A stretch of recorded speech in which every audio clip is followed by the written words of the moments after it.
Dr. Fauci was attending a Thanksgiving Day dinner being given by the Daughters of the American Revolution in Boston. And he stood up in front of the gathered assembly of blue-rinsed, gem-festooned, patriotic American ladies. And he said, "Well, ladies, I know that many of you have endured courageously many spears in the arm over the last 4 years or so.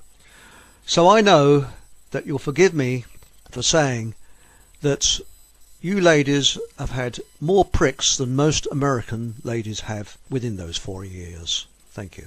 And that gag was sent in by Ted. Thanks, Ted. Good evening. Welcome to the show. And with us tonight, we've got Robert from, he's our, our minister, Falkland Minister Without Portfolio. He found the bloody thing yet, or he left it on the tube. And we got His Royal Hanorak. Good evening. Good evening all. And we got Varick von Hoof-Hearted, you see. Say that with a mouthful of nuts. And that was the name of a racehorse. Seriously, called Hoof-Hearted. So they said, "There's a Hoof-Hearted coming up on the outside, and here he goes now." So, good evening, and a special thank you to Christine, who kindly sent a little donation through the post. Thanks, Christine. It's very kind of you. It's much appreciated. So tonight we've got a good one, this show, because I don't know quite. I think Robert and His Royal Hanorak, you might have to help me through this. The bottom jaw, lips going now. I heard the sad news that Justin Trudeau has resigned. I was about to shed a tear there, but it was a tear of joy. Same here. Yes. But he'll be replaced by some other arsehole, I should think. You know, they got them up in the. So, how do you feel about that, Robert? I mean, Justin Castro, I think his name is, isn't it? So, because his mummy got about a bit, I think, allegedly. She did, yeah. Yes. It's, as I think, the other chap's name is Paul, I think. Paul. Yeah. What he mentioned earlier on is that these people don't resign, really. They just slide them sideways. Yes. It's rather like Tony Blair or Boris Johnson, sort of hovering around in the wings, coming back as that seasoned advisor, and then perhaps wanting to become, wanting to throw his hat into the ring again, or be thrust into the ring. Because I don't think these are choices that they make. They make the Faustian deal, but they're given a remit, and they have to follow it. A bit I like agree with you. Sturgeon, Liz Truss, everybody, Rishi Sunak. I mean, it were ever thus, and who's to say that it hasn't been like that throughout history? I mean, well, that's right. Certainly Woodrow Wilson was definitely a creature of the central banking system. Were it not for him, it wouldn't have come in so quickly, I think. He was completely out of his depth. Oh, yes. Stayed in academia. He regretted it, didn't he? He actually wrote that he regretted it. But signing as the president of Iceland, he said, "I regret what I did." He literally sold his country lock, stock, and barrel to the central banking mechanism, and they didn't need to go anywhere near that. But what he did is he leveraged them, or he was party to that, leveraging them to such an extent now that they were probably the last man standing in terms of not being in the banking mechanism, which is a damn shame. But there you go. I mean, but like I said, it were ever thus. I suspect I suspect it's fair to say that at some point he'll probably end up on I'm a Celebrity or something else on the BBC, because whenever these people resign, they like Hancock, dare I say that horrible individual's name, he resigned from, well, apparently he resigned, he was dismissed through legal routes, and then he found his way onto some BBC show and all this fake crying, all this sort of stuff. It's they're never physically replaced. No, they're not. But but what gets me is the banks are financially moving people around the world, because you've got people going where the economics are, and that's been happening for years. America, Australia, when there was mass unemployment in Australia in the 1930s, you couldn't sign in on the same dole office twice. So they had this great herd of people moving around Australia, going from one dole office to the next. And it was bonkers, absolutely bonkers. And you think about it, people are moving from place to place for finance. And now there's a great movement towards China. Hello, there's Paul have joined us. Hello, Paul. Good evening, Eric, and good evening, His Royal Anorak, and good evening, Robert. So, hi. Evening. Hi. And we're just saying that. By the way, I haven't got things growing out the top of my head. Does anybody know the castle? It's in Germany. It was in Chitty Chitty Bang Bang. Oh, Austria. Sort of on the border. Yeah, it's near there. It's Austria, isn't it? Well, that's going to be the HQ when, of course, Fockham Hall takes over the entire of Europe. I think that will be the nice place to live, won't it? I mean, nice back garden there, isn't it? You know, plenty of room Mountain to park my smart retreat. car. That's right. Mountain retreat. Do you think I could park my Royal Smart car there? I mean, that'd be all right, wouldn't it? Well, from this view of you at the moment, Chris, you've got 3 horns. I haven't. Actually, he Yeah, has. Actually, yeah, you're quite right. Yeah, 3 Yes. horns is a bit too many. You just want the 2. And Right, then we've got the... Yeah, it's all Just right. one as You've a got unicorn. one actually coming straight out of your head. It's actually quite... It's Yes. quite fetching, frankly. It suits you, I think. Yeah. Oh, It looks would like you you've got... prefer that one? What about that one? Oh no, I've got you've something on my head there. That You've got a was- tombstone. You've got a tombstone coming out of your head. Oh, I think that's probably a bit There you better. go. That's probably, or this one. That's probably it. You know, that's a bit more country-ish, isn't it? But now what we was talking about earlier. I mean, now I'm going to start you off. The banks are financially moving people around the world, aren't they? You think about it, because people are just following Danny Dollar around the world, because when you think throughout, it's either wars or finances that move people, isn't it? Really, or years ago it was hunting, of course, because you go where the best game is, where you could actually hunt it. But Probably a lot of game on the Fockham Hall estate, I think, in years gone by, Eric, wasn't Well, that's right. Oh, well, there must have been, you know. Venison from mice. But now what I was going to say tonight is carrying on from really to last night's show, and that is these useless muppets who get into power that have not got a hint of conscience but love awarding themselves with great awards. And we're just saying that Judo has resigned. Are you in tears, Paul? I mean, I know Robert and his Royal Has he Anorak- actually? Has he actually resigned? Has he? Yeah, I don't know. he's gone. I saw a little headline about 2 hours ago saying he was seriously thinking of resigning. No, he but I has, don't I think think. he's seriously thought about anything because I don't think he can think. But No. has he actually left? Has he actually left then? Has he? Well, yeah, that's the last I heard of it. He's left. Anybody in chat? Yeah, I think he's definitely gone. I mean, I actually phoned him out and said, look, sod off. And I think he took the hint. You know, I mean, if you believe that, you believe anything. Sorry? It was 110 months after he first came to power. So that's links to Skull and Bones. So maybe he's one of their residents, should we say? Well, do you think his daddy was Fidel Castro? Because I do.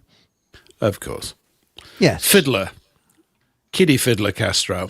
Really? I mean, let's go there. No, I just throw it in. Why not? Just accuse them of Yes. everything. We might as well. We're bound to be right most of the time. I was gonna say, Well, this is great. I've rocked up here and learnt something. I did see it earlier, but I didn't know. I just thought it was them. I've just gone to Sky News, that veritable bastion of truth, you know. Canada's Prime Minister Justin Trudeau resigns and suspends Parliament until March. Okay, so do you think that this is all part of this let's merge Canada with the United States of America narrative that they've started springing up? Because this is a new exciting story to bamboozle everybody with. Yes. Wow. And Yes. Mexico, isn't it? It's going to be all one big continent. Mexico. Mexico. Yep. It is. Mexico, and That was always the plan. The That's the United plan. States, as in a copy of Europe. yes, United States That's of what it Europe. is. Nobody will have any culture, no background, nothing. We'll just be, well, just serfs to the states, and that's basically it. But the thing with Castro, Justin's mummy. Have you seen that picture of her? Shall we say with a short skirt, and she forgot to put her underwear on that morning? Have you seen that photograph? I don't Anybody? view such photographs. I've Eric, Oh, that's is it not the me. press? It was in the press with a big sort of, shall we say, a big black dot where she was sort of had her wares Kim displayed. Passenger. Yes. So, so schoolboys. Oh, no, no. How old is she? About 102. Well, now she is. Yeah, she wasn't then, you know. But I think she was what they call a martini girl. Anytime, any place, anywhere, wasn't she? I hope she's not listening in tonight.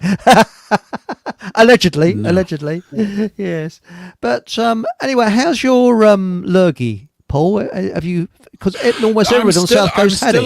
I'm still a little throat tickly. It's gone on forever, and it's been really boring, and people don't want me to talk about it anymore, like I don't. But you can tell it's still a little bit there. I've never had anything linger as longer as this has lingered. So this is the longest lingering thing, lung stuff I've ever had. Yeah, really. Do you eat lots of things with sugar in, Paul? Just as No. No? No, just chocolate. Chocolate. That's not got sugar in it, has it? I mean, a day without chocolate is a day wasted. What's the other one? Chocolate is a sign that God loves us and wants us to be happy. And I think it's true. It's true. But I haven't been eating that much chocolate. In fact, I've not been eating much at all for the last sort of 14 days. And you know how you look forward to food because it tastes nice, doesn't it? And it's kind of you're hardwired. It's those little high points. Even the cup of tea at 3, I get quite excited about. Well, I haven't been excited about food at all. And I'm still not fully there. I've eaten quite well today, probably one of my best eating days, but can't say I'm fully enjoying it, although I still have quite a bit of the clotted Cornish cream left over, Eric.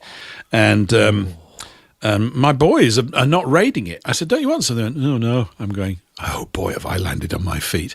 So there's still an entire tub of this heavenly nectar left in the house. Excellent. So, Paul, I have clotted cream on a scone periodically, and I tell you what, it's Heaven. sometimes there's a scone underneath it. If you can see it. now, the big question that came up the other day was, Yes. if you do jam, how do you do it? How do you do it? There was a bit of dispute in the chat on Thursday evening when That's we were right. doing the show. It was There always a little getting to punch. dispute. It was almost Yeah. getting to fisticuffs, wasn't it? Really? Is it jam first or cream first? Robert, Well, yeah. are you a jam or cream first person? That's the first thing, or is it a scone or a scone? Because you're from I'll take it as Birmingham. it comes. I'll take it as it comes. Yes. If I do a scone, it's usually a tub of cream on each side with a splodge of jam on the top, because the jam's the healthy bit, isn't it? Well, so we're Yeah. told. even though the clotted cream is actually good for us anyway. I don't think I could come round to your place and get stuck into. I just can't. The jam just has a mind of its own, and it takes off. It just leaves the cream, doesn't it? It goes whizzing over to the plate and everywhere. I can't build an edifice with the. I have to put the jam at the base. I think it's foundationally stronger. It's more tacky, and then we get that big lump of gunk on the top. And just look at it. Like- Jam in the fridge, that helps. Yes. Yes. Yes, was a but big do you not positive. don't you find that when you put the jam in the fridge, it reduces its flavorsomeness? It's less flavorsome, I find. It can do, but Certain once foods. It heats up, it redeems itself. Hot jam. No, when it warms up, as I said. I know. It will redeem itself. So Must be you don't- strawberry, of course. It's got to be strawberry. Oh, no. No.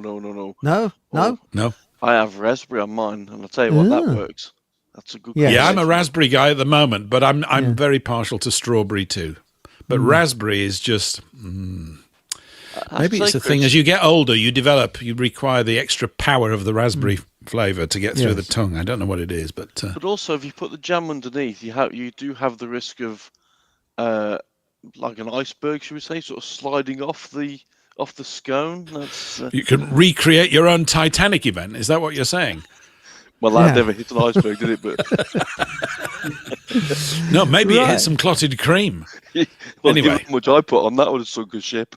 For that, you'd have to put a bend in the superstructure, wouldn't you? That's right. Twist it. So what we're looking for tonight, you see, is top of the list of goofy hunts. You see, HUNTS. I hasten to add, and I'd vote for goofy HUNTS hunts. I would put Justin Trudeau near the top. He's just resigned. Everything he said was out of his rear end, wasn't it? Really, but shall we first of all, before we go any further, we're going to chat. And the first, who is extremely clean at 5 minutes past 5 this afternoon, is Paul Green. Hi, hope all are well. Krista Gardner, the dog on my thumbnail is my daughter's long-haired Akita. I dog mine for her, for holidays rather. So it's an Akita. I didn't know. I've never heard of a dog called an Akita. Have you? Anybody? Japanese, isn't it? Is it? Don't I think know. so. Oh, so there we go. So, Paul, you get the choice of a 2-finger salute and raspberry at a politician of your choice. So it's all entirely up to you. You've won it. So any suggestions, go round the team, Roberts, Anorak, or Paul, to help him. I do have one individual I'd add to the list, which was mentioned last night, was the that thing that was in charge of in New Zealand that looked like it should have been running around Aintree. Oh, the goof. Oh, yes. Yes. Yeah, yes. I think she should have been in the Grand National rather than walking around on 2 legs. Yes, that creature was a little bit off-putting, to say the least. Yeah, that was. Yes. Those teeth arrived hours before the rest of her. Yes. I don't wish to sound crude, but she had I think a daughter or a son. Did she have a collection of paper bags that her husband used to put over her head for the moment of passion, shall we say? I'm being polite here because we have children in the audience. Because, be honest with you, she's so hard. I think we've got some children in the studio, to be quite honest. Yes. Now we got East South Coast Rich. You make me laugh every week, Eric. Thank you. Well, that's what the midwife said when I was born. Thanks, South Coast Rich. We got Stephen Truthseeker. Hello, you lot. And very kind of you. It's very kind. South Coast Rich says, don't forget to like and subscribe. So put your whole thumbs up. Thank you very much. Over 1,000 subscribers now. Not bad, is it? And he said, South Coast Rich just said, hi, Stephen. Habarak, Robert, and everyone watching. Well, he said that before you came along, Paul. So there we go. Nutcase is in charge. Yes, I'd agree there. And we got here G.W. Reese. Evening, folks. There we go. Then we got where we got here? We got here Stephen Truecifer. Can we have a show on what God is, please? Well, why not? Come on, what is God? Because I believe there's an entity, an energy, but I don't know what it is. But I treat it with respect, but I don't know what it is. So anybody else? It's interesting. Do you want to talk about that now, do you? Well, you could do. What do you think? Why not? Well, I've got the definition of God in front of me. Do you want me to read it to you? Far away. Well, a definition of God. Yeah. Well, you can let me say these words and you can then absorb and distill. Yeah. Okay? So this is courtesy of a 19th century barrister called Edward Vaughan Hyde Keneally. I'm just in the process of beginning to read his book called The Book of God, which is a mere 2,800 pages in length. Okay, so brace yourself because I've got to read the whole 2,800. No, this is just a short definition. There's a section at the beginning of the book about terms and stuff like this. They're quite good, actually. They're very interesting. God, the Almighty and Supreme Father, sometimes applied to the Holy Spirit, but not correctly, for she is only his regent or representative. sometimes in a lower sense to a divine nature as a god. Then, a couple more bits just to add in. Gods. All divine natures that exist below God and the Holy Spirit. And then, how about I'll give you heaven and hell as well. These are very interesting, by the way. Heaven and hell is what made me remember this bit. Heaven, the place in which God actually manifests his presence to the spirits who inhabit it. Hell, every place in which that presence, that is the presence of God, is not actually beheld. Thus, this earth is in reality a hell, because God is not manifested there, and it would be absolutely a place of utter misery if the sun and light, which are shadows of the presence of God, did not shine upon it. So there you go. So swiftly, we've answered that one. Next. Right, that's it. Right. Meaning of life is 42, isn't it? According to Douglas Adams. Yeah, so it's 42. So anybody else? Because, as I say, does anybody believe, like myself, that there's an energy, but I don't know what it is? I believe there's a creator. I believe in a creator, and that the earth, as it is, was created probably many moons ago. And as you probably remember from the one of your recent ones about the Antarctic, I'm very much on the belief of a flat Earth sort of scenario where the sun and moon are local to us, which produce a perfect balance of night and day, heat and cold, and so on. So the perfect balance for nature, for everything to thrive. What about Hollow Earth? Anybody? Hollow Earth? Do you think there's anything in that, like Admiral Byrd was talking about, or something to do with Hollow Earth, or do you think it's just something thrown into the mix by the CIA or the Secret Services just to muddle the system up? I think there's something at Antarctica that it's too heavily guarded to be just penguins. I agree. Unless it's the chocolate ones, obviously that's justified.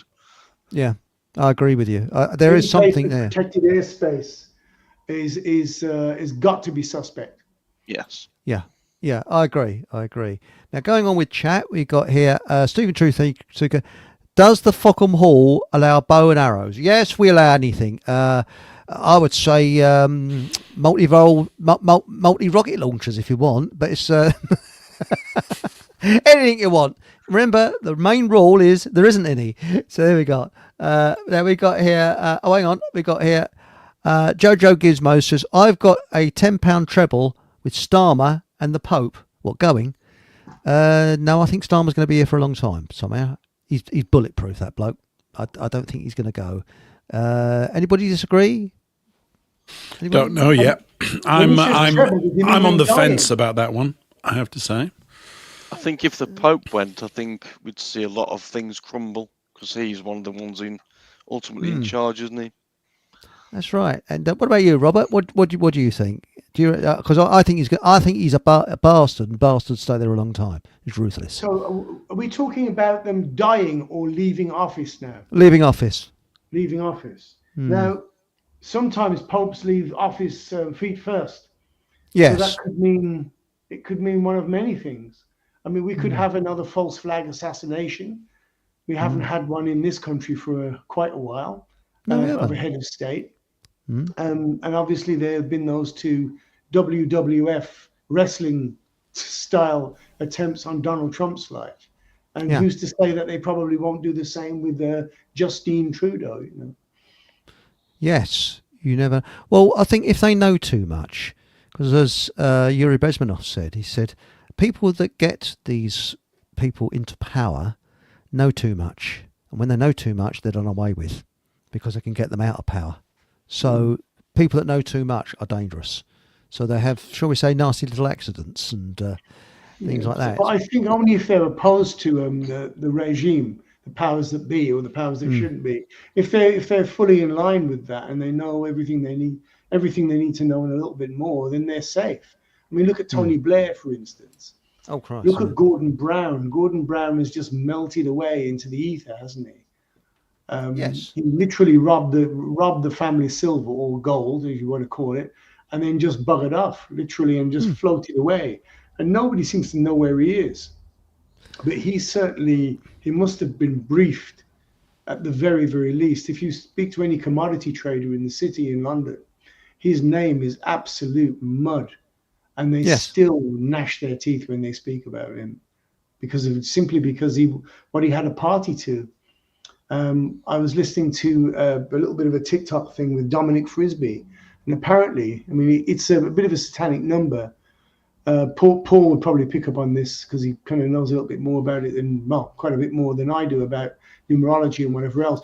But 33,000 tons apparently of gold have actually been sold to or claimed by China.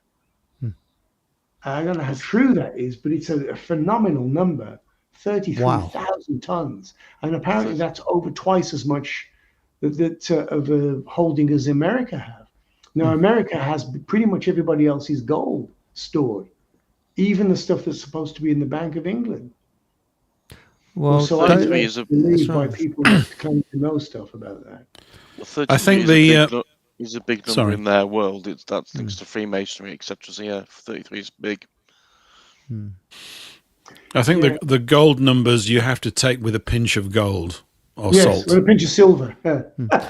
You really do, because the amounts that have been quoted on the markets for decades, if not longer than that, are nearly always intolerably and intentionally inaccurate. There's actually far, far more gold, this is my understanding, on the planet than that can be admitted to. I agree. I would agree with absolutely that. Masses of it, because it's a bit like diamonds. Unfortunately, it's actually not quite like diamonds because it's actually more useful than diamonds. But it's a controlled commodity, and the reason it's being controlled is so that they can effectively fine-tune their paper money system without gold making a comeback. And there are all sorts of arguments from people saying, no, we need to get gold back. And actually, you could do it. Except you can't do it because there's a gang of people in the way and they have got a lot of power and they're not going to let you do it. But you remember the character? He's been dead a long time now. I don't know what the head of Austria is called. Is it the Prime Minister of Austria? I don't know what the title is. I think it's Prime Minister, yes. Is it a guy called Kurt Waldheim? Do you remember that I remember him. Yes, he had his brakes seen to, didn't he, on his car? I think he probably did. I mean, he was an ex-SS man, so I like him already. And Austria was pivotal in control of gold markets. There's a chap I've been trying to get a hold of, and I probably will never get a hold of him. I wrote to Nexus magazine about 5 months ago, and the main guy there, whose name I forget, kindly wrote back to me about a month later saying, no, we've not heard from him for a long time. He's an Englishman, or at least... Marcus Allen. I know Marcus Allen, yeah. Nexus magazine. Yeah, great bloke. Yeah, that is very good. I mean, Next has been going for 25, 30 years or something. I don't know. It was obviously a print magazine in the 90s, and I used to read it back then. So did I. So did I. And I got to know Marcus Allen, and it's thanks to him. He brought it over from Australia. He was made redundant from Toyota's, and he went into Nexus magazine. And I was one of his first, one of very early readers of Nexus magazine, mid-90s, I think it was. But he's a marvellous communicator, Marcus Allen. He really is. He was talking about the moon landings or the fake moon landings and things like that. Marvellous. But I mean, the guy that he had featured in the magazine about gold is a chap. The name he went under is David Guyat, Guyatt, and his website, which is still up, is deepblacklies.co.uk. Deepblacklies.co.uk, and I'd love to talk to him, but I suspect, certainly from the answer that I got back from Nexus, that it might be a bit too challenging for him now, but. He did a whole report on the amount of gold in Japan after the war, the amount of gold in the Philippines, which is astronomical, in the Philippines, and the whole of the backstory to it, and why it's not one of the many reasons why it's not on the world books, but one of the main ones is that when Japan knew it was going to lose the war, which was almost 10 minutes after it had bombed Pearl Harbor, it knew it, right? But it didn't have any other choice. Just from a sort of logistical and economic and chokehold point of view, it's going to get starved of resources, and it knew this. In the 1930s, Japan, of course, had waged a very vicious war on China and had looted it considerably. Manchuria, yeah. Yeah. And had taken a lot of gold, had a lot of gold. So their plan was, almost from the minute they started dropping bombs on Pearl Harbor, was that they knew that they were going to lose the military war, but they intended to have sufficient resources squirreled away in the form of gold to win the economic peace after World War II. This was their plan. It's a sensible plan. And so they started to ship all this gold back from China to Japan. But the problem is that the American 7th Fleet, or whatever it was called, one of them, a big sort of department of the US Navy, a lot of boats and destroyers, stepped up the patrols of the China Seas between China and Japan considerably, and they found they couldn't get to Japan. So they stopped off at the Philippines. And they built, I think it's over 112 mines that they dug there. 112. There's in excess of 100 anyway. And Guyat's book has got photographs of these mines as they were still being discovered in the 80s and 90s, 1980s and 1990s. And it's one of the reasons why Marcos became a kind of world figure in the news in the 70s and the 80s, and also Imelda Marcos and her shoe collection. You remember that? She had a lot of shoes, didn't she? Yeah. And we always remember the shoes because they make us remember shoes, because it's very difficult to forget a lady with so many shoes. But the Japanese were not particularly nice about the way, I mean, this is an understatement, about the way they bury the gold. They used prisoners of war to dig these mines, drag all the gold in, and then they blew the mines up inside with the prisoners in and killed them inside there with the gold, so that none of them could leave the mine knowing the location of the mine. And then the amount of gold in there was enormous. In fact, I remember seeing one photograph of a sort of tunnel that had been dug. It would be about 2 feet wide by 3 feet high, and it went on, just looking from the shot, it must have been at least 100 yards long, and you couldn't even see to the end of it. In it, there were these ingots, these gold ingots, not bars, massive things. They would have been, just from memory, about 3 feet long by a foot, this block of gold. Imagine a block of gold that big. And it was so heavy that they'd actually cast handles into the gold block so that it could be lifted and transported down these mine tunnels where they all were. Well, the OSS, the forerunner of the CIA and all that, they had agents on the island tracking all this, and they didn't report it to the US government. Why? Because they then made use of that money to fund their black budgets after World War II. Off the books, nobody knew it was there. And then they controlled the markets, and Kurt Waldheim was part of this because they used the old Nazi rat lines to disguise things and could obviously bribe and control him. But there were certain, I think there were certain sort of reports that Guyat published from Austria in like 1955, this sort of time, showing the listing of holdings of gold. It was just off the charts. It's like hundreds of thousands of tons. There's a lot of it. There's loads of it still in China, apparently, buried in a lot of dormant volcanoes and all sorts of things. So there's a lot of gold around. There's a lot of it. Unfortunately, I don't have any in my house, but there you go. No, yeah. But Dave Starbuck, he was into gold, gold sovereigns and things like that. He taught me a lot. Mm-hmm. And unfortunately, he's passed away now.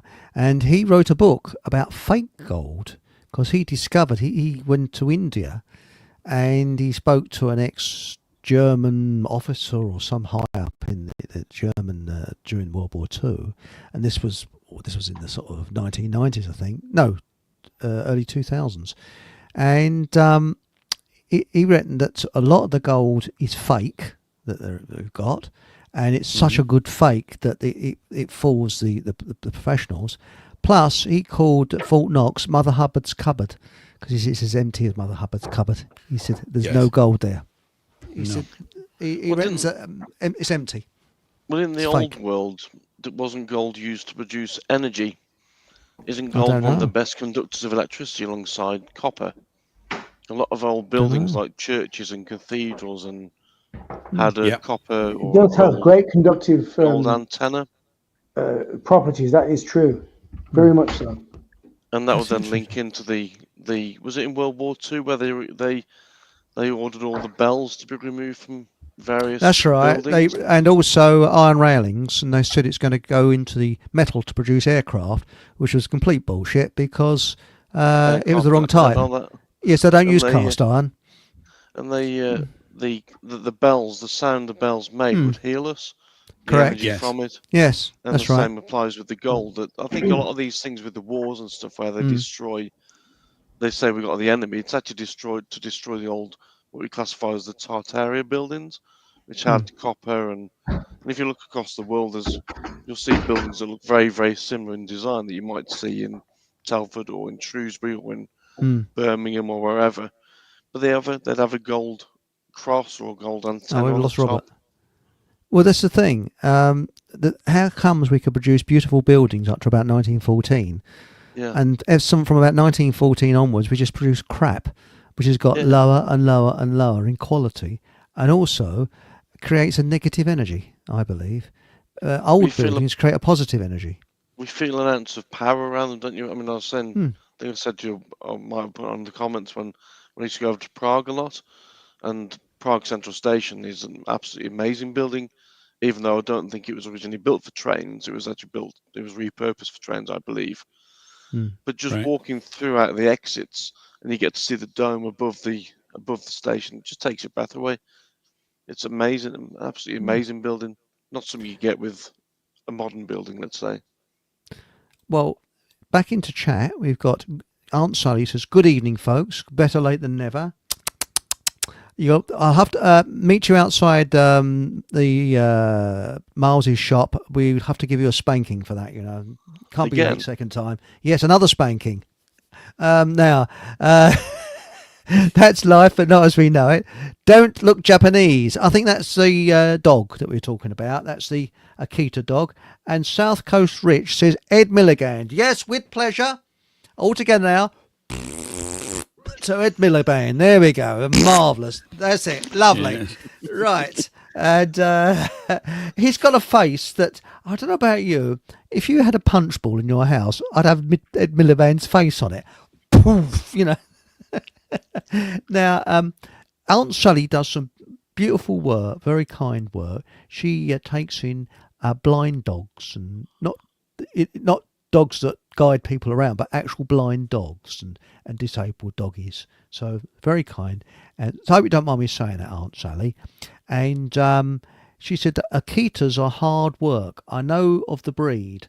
High energy, and you can never let them off lead because they never come back. I think they are for hauling, like huskies. So there we go.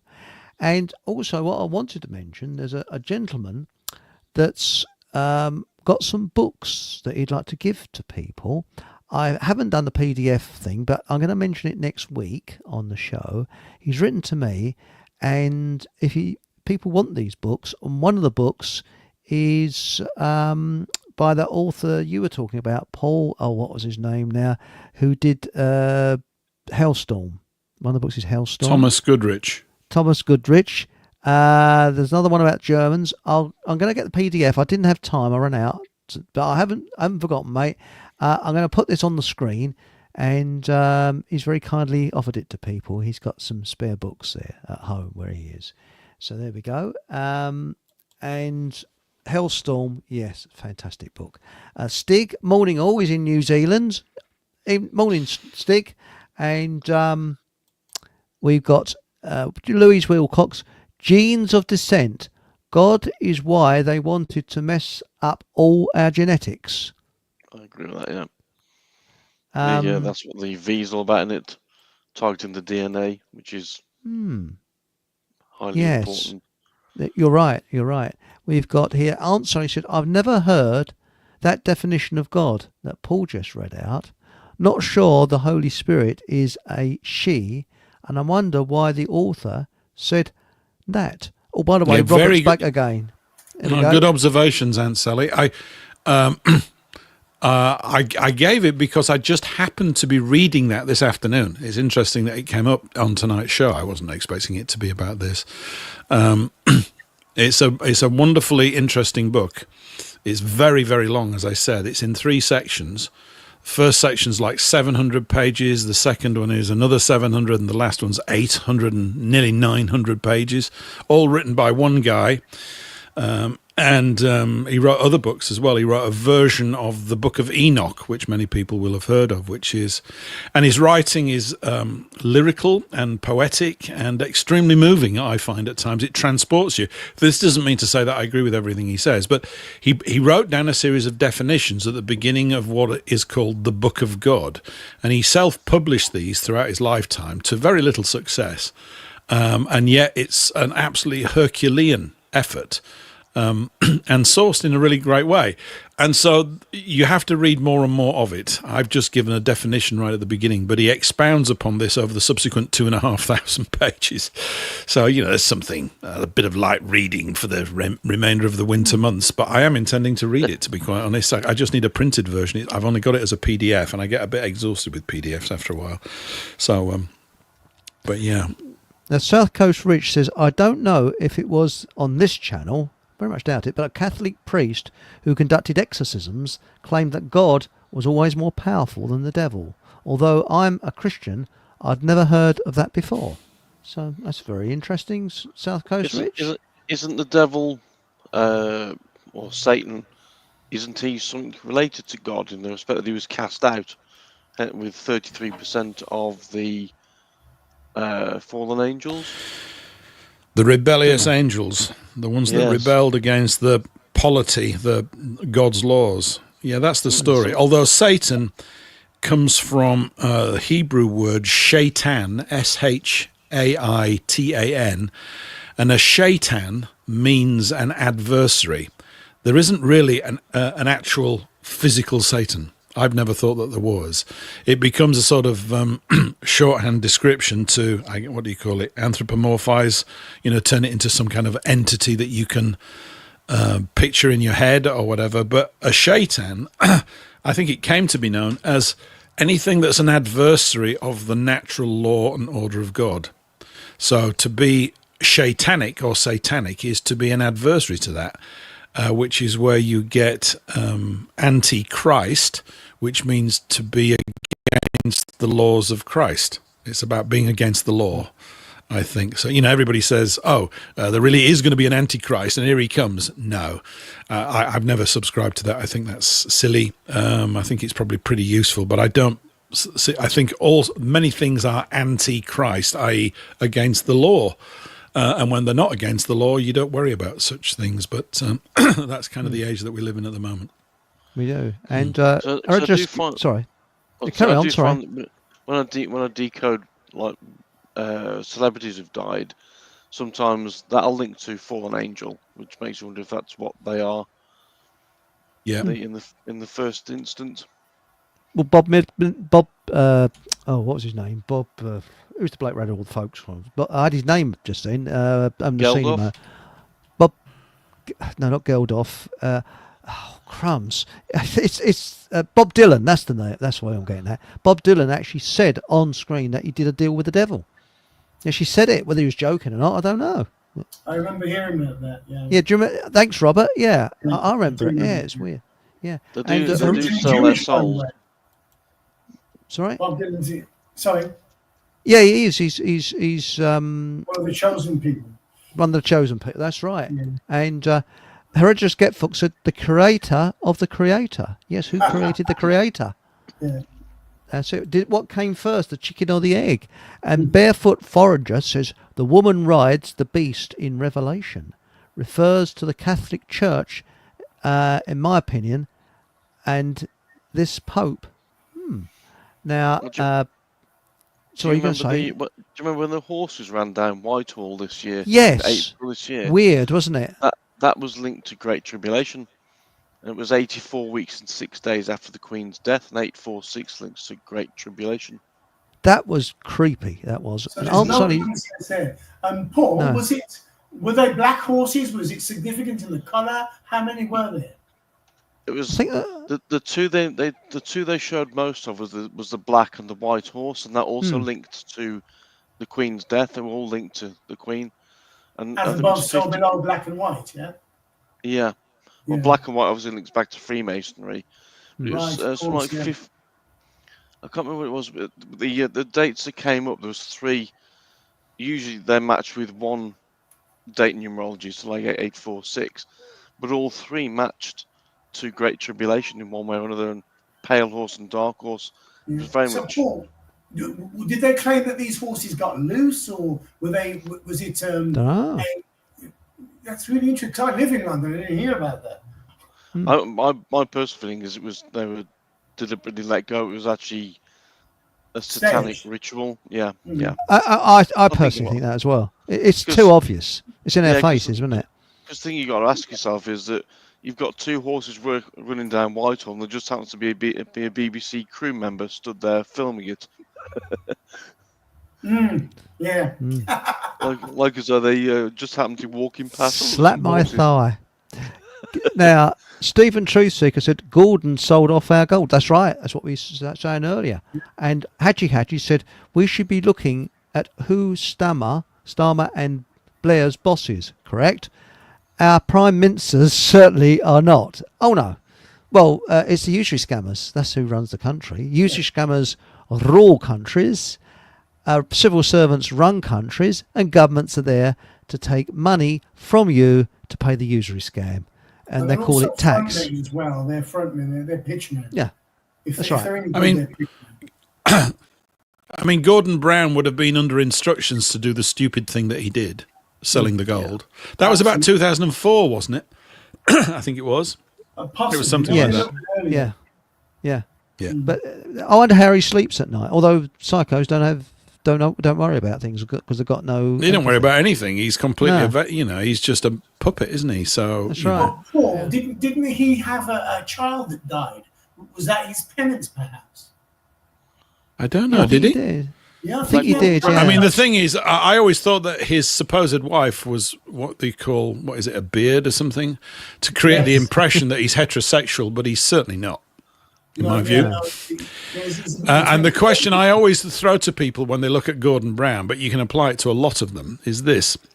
Would you let him babysit your children? I wouldn't let him anywhere near adults, let alone children. I know.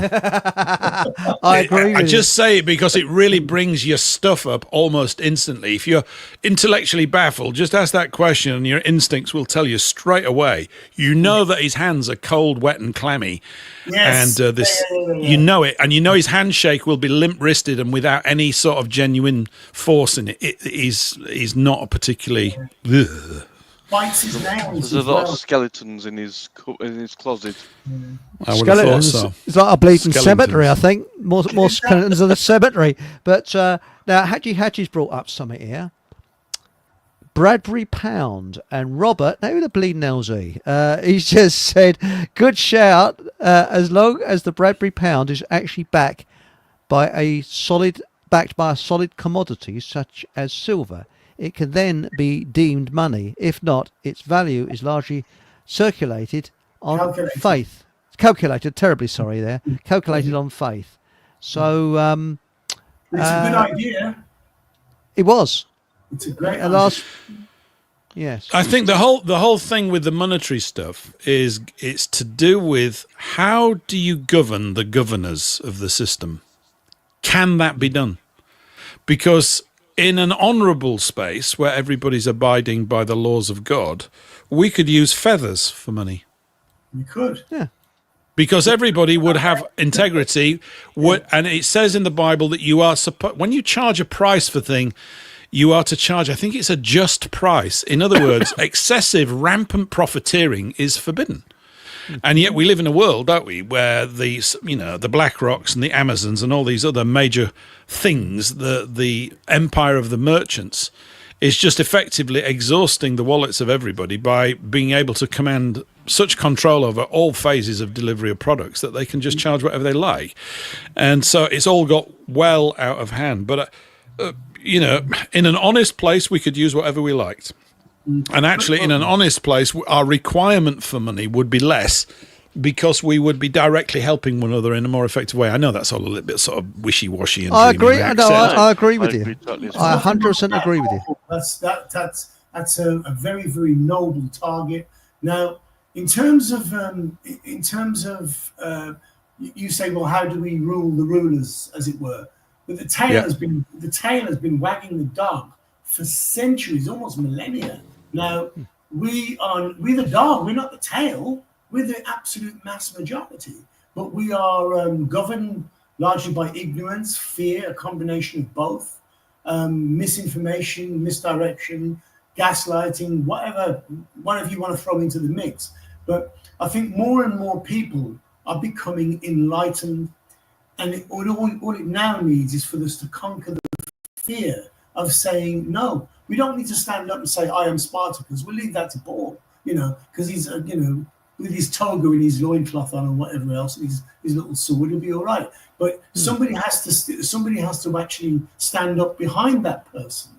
And yes, it was me. And then it was me, and then it was me. Then you get people like Louise and Herodotus and all these people, these are noble cohorts here, Paul, to actually start standing up in their relative zones, if you like, relative areas, and say, actually, I'm not doing it either. And here are the reasons. We might have to certainly have to take a hit, but that's the way we fight back, I think. And at the end of the day, money is just an object. And I was trying to explain this to someone a while back, that one of my friends used to keep, or my ex-partner used to keep chickens. I said to him, well, you could offer that chicken £1 million or a tin of sweet corn and see which one it'd pick. And it might be very posh sweet corn for £1 million, but it still choose the sweet corn over the money, because it's only means something in our world. Yeah. Well, look at What this. about a completely transparent banking system? Yes. So that everybody's account could be viewed by everybody else all the time. How awkward does that make everybody feel? That way, no one could squirrel away trillions. You just couldn't do it. You'd have a law that says you get to this amount of money, anything above that, you're going to pay into what's called the national dividend, and it just gets distributed amongst everybody else. Because guess what? We're actually a tribe, we're a team, we're a nation. We're here to share our resources. You're a very competent man or woman or whatever, and you want more rewards than that, and you need to buy a yacht. Okay, get to it. But there's a limit. We have to put a limit on it. And of course, there is no limit. And then we've ended up with this coterie of super merchants that are literally managing and running our governments. That's what I'm saying. The governance is such a challenge, and of course, it's never really been fully solved, as history shows. There's nothing, although we've got different technology at play, the actual fundamental relations between men and women that want power and how they go about acquiring it, retaining it, and dominating others hasn't changed at all. And most of us just go, look, we just want to get on and have a productive life and maybe discover a few skills and talents that we have along the way. And, if I turn out to be a good painter, that would be fun, and it would give me, and we would like to live peaceably and raise great children and blah, blah, blah. But we can't do it because it's these people that just say, no, we need nearly all the resources of the entire civilization because our vision's fantastic. And most of you are going to die, but it's still a great vision. Anyway, it's ours and we can do it anyway, so we don't care what you think and blah, blah, blah. And that's how it kind of... But what if we were all, and this is something I've brought up a few times, is what if we were all free? What if there was no banking system? What if there was no money of any sort and we were all equal? Yeah, crime would go. You wouldn't need the police because they'd be of no use, because crime only comes about because of, should we say, ego. So someone's got a Porsche, somebody else has got a little Fiat, they want the Porsche, they go and steal it. So that's ego. Without any form of banking system, without any money of any sort, everyone's equal, isn't it? And then very communist, isn't it? That's what the communists are aiming at. You'll own nothing and be happy. I think it's very dangerous. I think Paul was hinting at something different when he mentioned that the open and transparent banking system. I think he was hinting at something else. Now, I was discussing this a little bit earlier on today and yesterday with my good buddy Michael Nicoli over in Western Australia. Now, When Jesse Ventura was a governor of Minnesota, he was the only governor in the history of that state to hand back a surplus from the through taxes. He gave the people of Minnesota a refund because they'd taken too much money out of them. Now, sort of in addition to that, he had an idea of taking away income tax by replacing it with purchase tax. He said, you can buy what you like, but we're not going to bump you for income tax, because we're a consumer society. People are not going to stop buying things. In fact, they're probably going to buy more. Now, that was a fantastic idea, which is probably why you don't hear of Jesse Ventura anymore. I mean, he is easy to lampoon, and it's a little bit like the lizard people with David Icke. He's easy to lampoon. It's a little bit like Mark Devlin, God bless him, with John Hamer. It's easy to call them conspiracy theorists and tinfoil hat guys, Mark Windows, all of those chaps, allegedly Dave, but they've all speak from a basis of complete and total common sense, which is what Paul just suggested about, it's a radical idea, but a transparent system. I know what my next door neighbor has. He knows what I have. There's nothing to hide. But perhaps that might bring us closer as a people. It's just a thought. I think it could. You might go, oh, look, it turns out that Derek down the road's flat broke. I better go around and see what I can do to help him out. It's so everything about the screen of, you see, what banks thrive on is, and if you look at the whole history of them, it's basically the mechanism that's employed in every single arena, which is it's a protection racket. Pharmaceuticals are a protection racket. The government is a protection racket. Ooh, everything's going to go to dog dirt. We're the government. We'll sort out the economy for you. Vote for us. Otherwise, it's going to get terrible.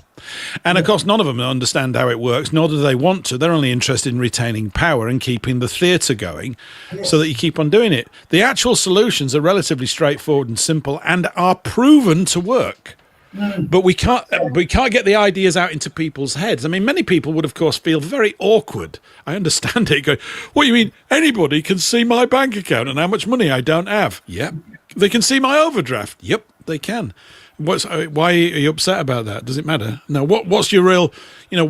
How do you get through the day? You have to eat, sleep, and well, we're working to make sure that most people get that. Right now, we have a situation. Huge numbers of people are sleeping in doorways tonight, so it's not working, is it? And this is what gets the people at the people at the top don't need trillions. They don't need it. It's complete nonsense. And what it does is it's bred in them an aberrated, hostile behavior. You're always going to get elites. It's just completely unavoidable because people are literally not equal and never, ever will be. They have different qualities, skill sets, attributes, talents, lack of talents, or whatever. But what we're saying is I just think that the basis of life is you want to live where the vast majority of people have got some modicum of dignity, that they're clothed and well fed. Seriously, and what's all this crap about I need a great career? Why? Most of the careers that people do don't even need doing. What, you want to have a big career in insurance? We can get rid of the insurance industry by just setting up a computer.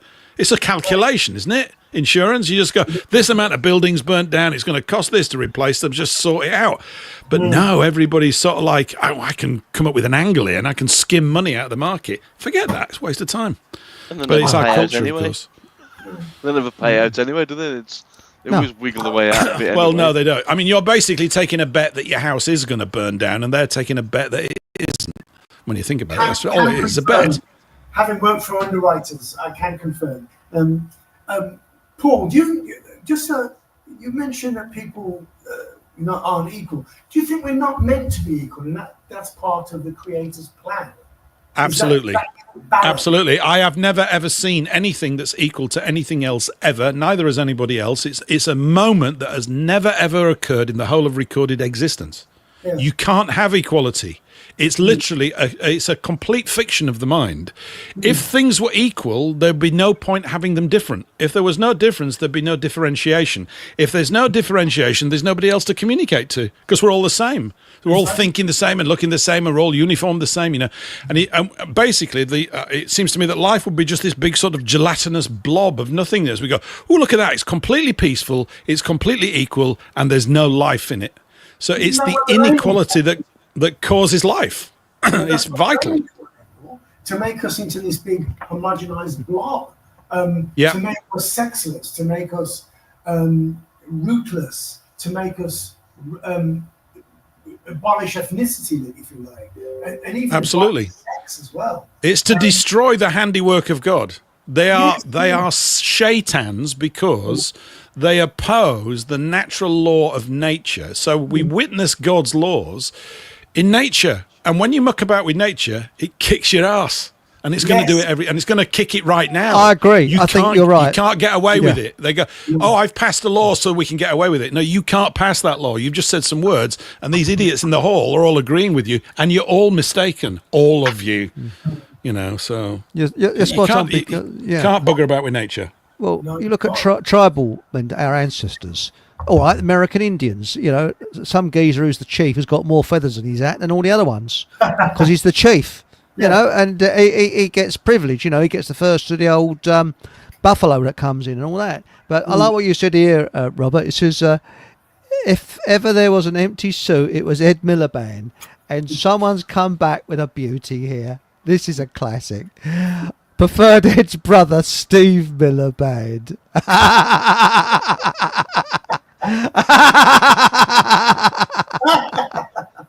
That's a classic. But we got here... Phil Howard says, didn't China just recently announce they found a new massive gold deposit? Yes, they're crafty little sods over there. And little buggers, aren't they? Oh, very much so. They're bleeding millions of them as well. Yeah. And, those little yellow slanty-eyed rice noshers, you mean? Yes, that's right. Oh, but do you know who used to say that? Yeah, that was from that comic, The Tiger. And there was a guy, the main sort of commander. He was Corporal. Do you remember that? There was a comic book for kids. I can't remember his name now. He was a real big, tough guy. He was like a commando, 6'6", and bullets bounced off his head and all that. And that's what he used to call them. It's so completely not on. But I've got cuttings from the old comics. Of course, it's completely wrong what I said, and I apologise profusely. But it's still very funny. And if it's up to them to come up with really fantastically funny ways to insult us, which I would love. I absolutely think it's great. I think if you can't take a joke, you shouldn't have joined. And I agree. And you got to laugh at yourself. You do. I think we've all got to laugh at ourselves. This is this trouble. Oh, I'm offended. Oh, this is terrible. So bloody what? I mean, I like what Bernard Manning. Now, some people hated Bernard Manning, but he said he would never. There is a line that he would never cross. He would never have any jokes about invalids, cripples, or anybody that is generally suffering in life. Never, ever joke. And he didn't. He never joked about that, but he joked. Everything else was, he joked about. But hello, as Urban Fox. It reminds me we have an advert coming up. Hi everyone. I believe in Starmer and Trump. I believe you don't, do you? The Hidden Hand has two of its key players in place to lead the world to 2030. The short of us storming the gates, neither are going anywhere. Good point. Which reminds me that we got a little advert coming up. There's only a little break, and here it is.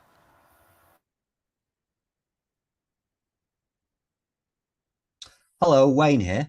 I'd just like to wish Happy New Year to all Chris's viewers and thank everyone who watched the previous shows we did together on the esoteric and the paranormal. And I'm pleased to say on the 13th of January, I'll be returning to the Eric Von Essex show on YouTube with Chris for a tarot phone-in special, where we won't just be talking about these things here, but giving viewers the opportunity to call in for a free tarot reading. So if that sounds like something you might be interested in, just let us know as soon as possible. Maybe there's a new relationship that you're in that you're not sure about. Or perhaps you're thinking about learning some new skills. You may just need some guidance for where you're heading in 2025. But as a friend of mine once said, the tarot are at their best when used as a tool for guidance, when they're viewed as a set of windows from which to look at life from a different perspective. So just remember to join myself and Chris on the 13th of January on the Eric Von Essex Show on YouTube for a full moon tarot phone-in special. Happy New Year. Hope to see you soon. Bye for now.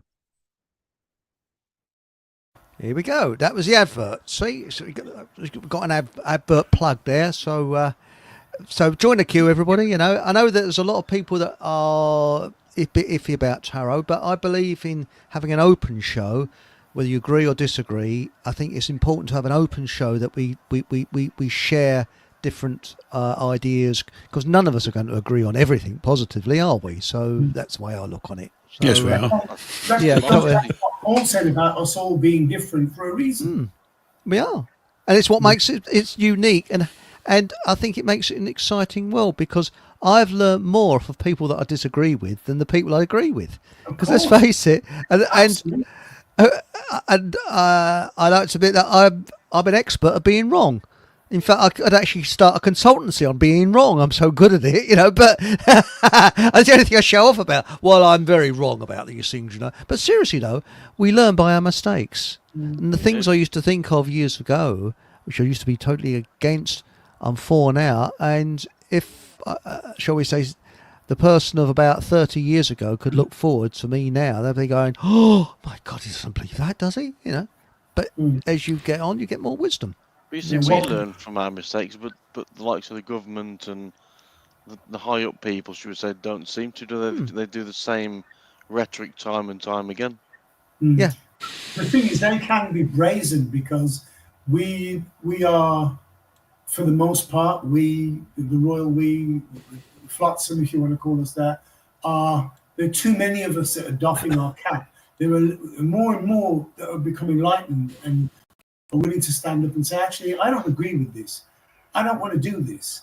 And for this, and this reason. But I don't realize that we don't even have to give a reason. We just have to say no. And once there's all four of us tonight, we're people that would say no.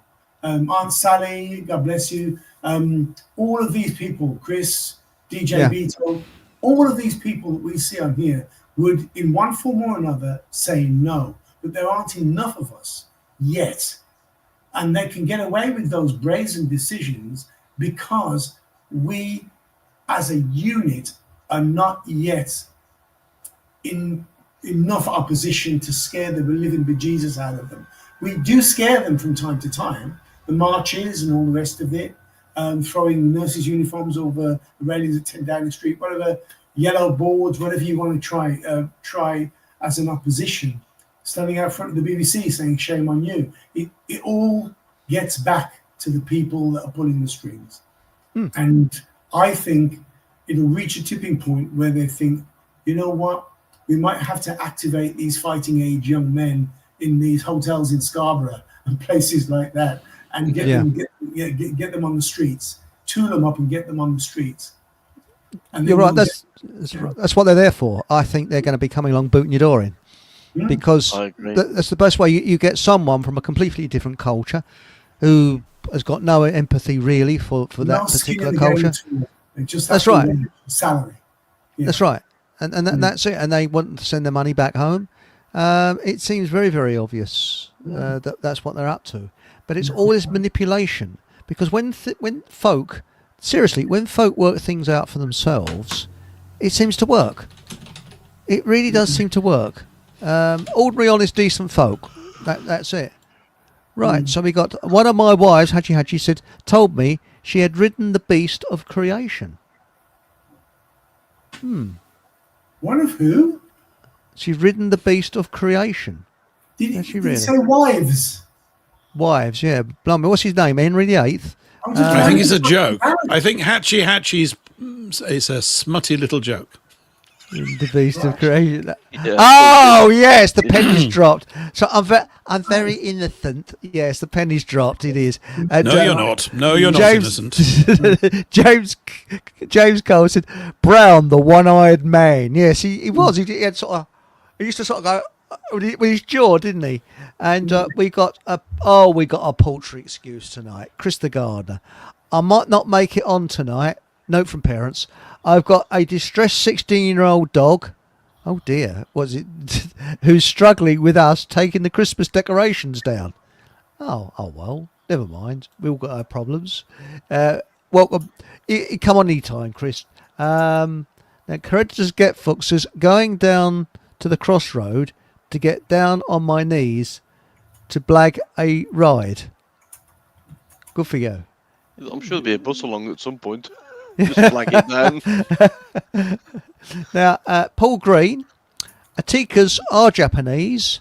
They guarded the Imperial Palace, Aunt Sally. It's bang on regarding their behaviour and traits. They also very rarely bark. That's good, isn't it? Now, and someone said, super merchants wear small hats. Yes. And we're on YouTube, so better not say. Now, it says here, the only historic money system that ever fully worked was the tally stick system. Yes, anybody know about the tally stick system? Because John Hamer writes about that in his book. Yeah. You got a great stick. You got a really good stick. Yes. You actually got some sticks. Yeah. It's a very accurate way. Very accurate way of dealing with taxation and obligations and tithes and all that kind of stuff. And of course, the sticks themselves became valuable. Of course, you then get that leads down to the tallyman, which was the name of the man that would lend money on particularly northern doorsteps. I don't know if it was a southern thing, but certainly up north it was.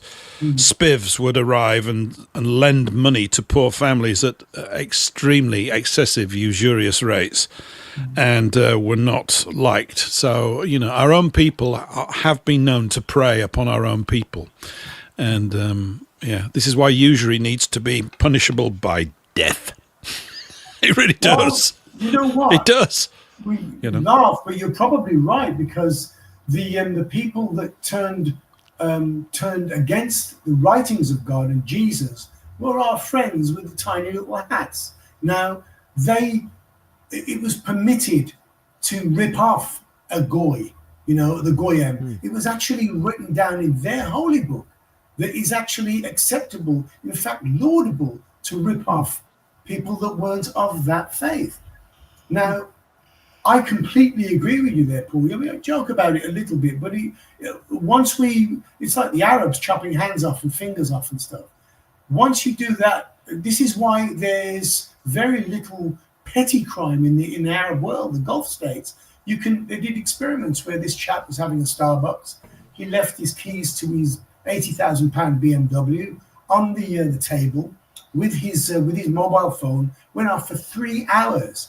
Came back, and there was a ring of dust he was sitting on a pile of dust because it had been left on the table that long.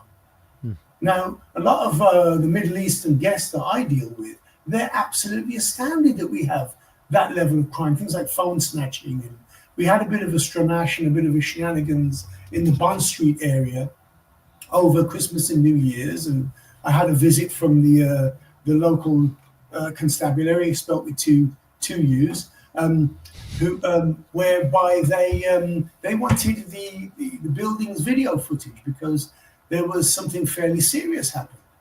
Now, they were astounded when I spoke to the Middle Eastern guests about that. They were saying, well, you have that over here? I said, well, I'm surprised they weren't shot because we're very close to a diplomatic residence and we've got a lot of armed cops.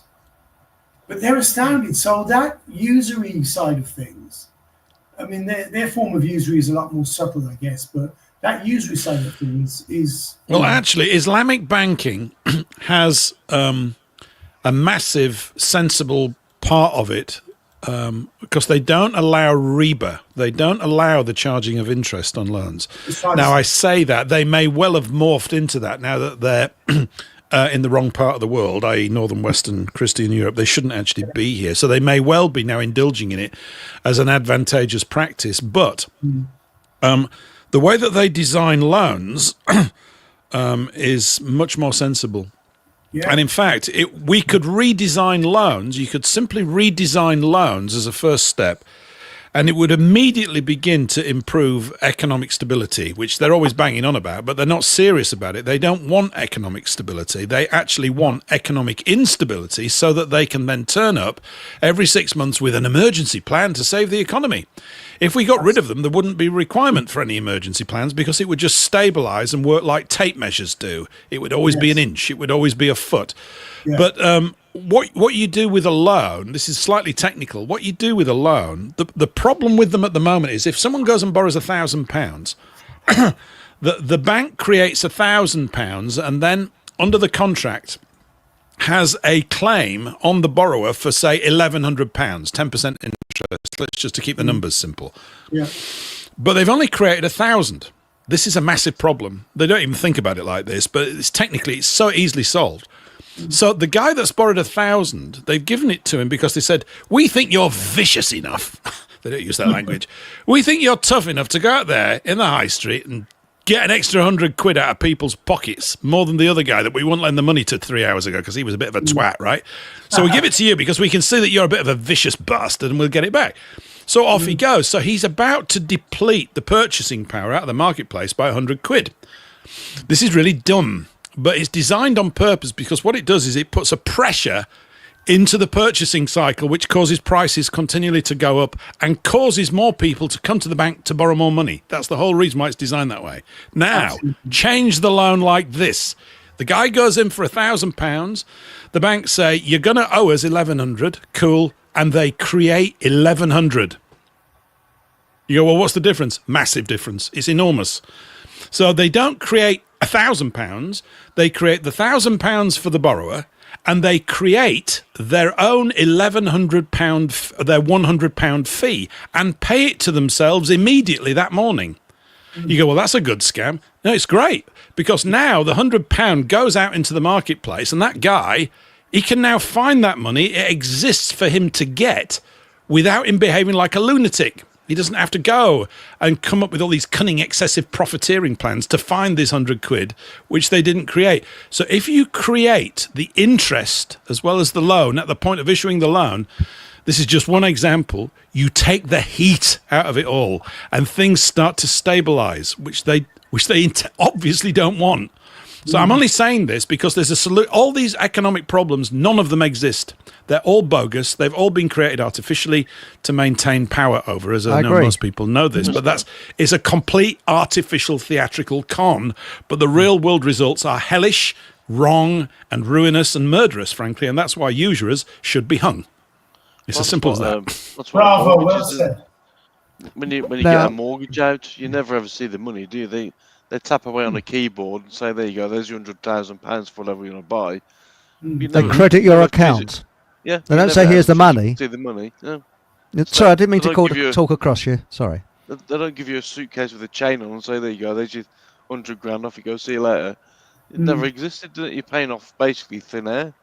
Yeah, correct. That's right. Correct. But again, they don't say, I'm sorry, I talked across you there. His raw heart Henrik. No, they don't actually say they're giving you the money. They say they credited your account. Yeah. It's very clever words. Now, we would like to welcome Chris the gardener. Evening, Chris. Hello. He's taking his decorations. His dog's been taking his decorations down. Oh, mate, it's been a nightmare. Hello, Chris. Doesn't cope. Hello, Robert. How you doing? Yeah. Excellent. Happy New Year to you and yours, sir. Thank you, mate. It's same to you. Yeah, she don't cope with anything changing, mate. And she's been walking around, getting her foot caught up in the tinsel and dragging it around the lounge. And all I wanted to do was take the decorations down and come on your show, mate. But it was really, things in life never are that simple, are they? And what about your dog? Was that the same? Was the dog the same with the decoration? Sorry. Yeah, it was. Yeah, it was. The dog. Yeah. Nobody joking. Yeah. Is the dog in the box with the decorations now? Then it potentially may end up there. Yeah. Sorry. Who have we got here? His Royal Anorak. Is that got Paul. Yeah, and Robert. Is that another Paul? Yeah.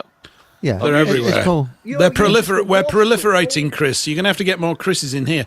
By the way, Eric, is it possible for you to turn Chris's volume up because he's a bit quiet? Yes. Can you get the iPad as close to me as I can? I have no freestanding mic or anything. Right, hang on. I'll just. Right, you should be able to boost his volume. Let's have a look.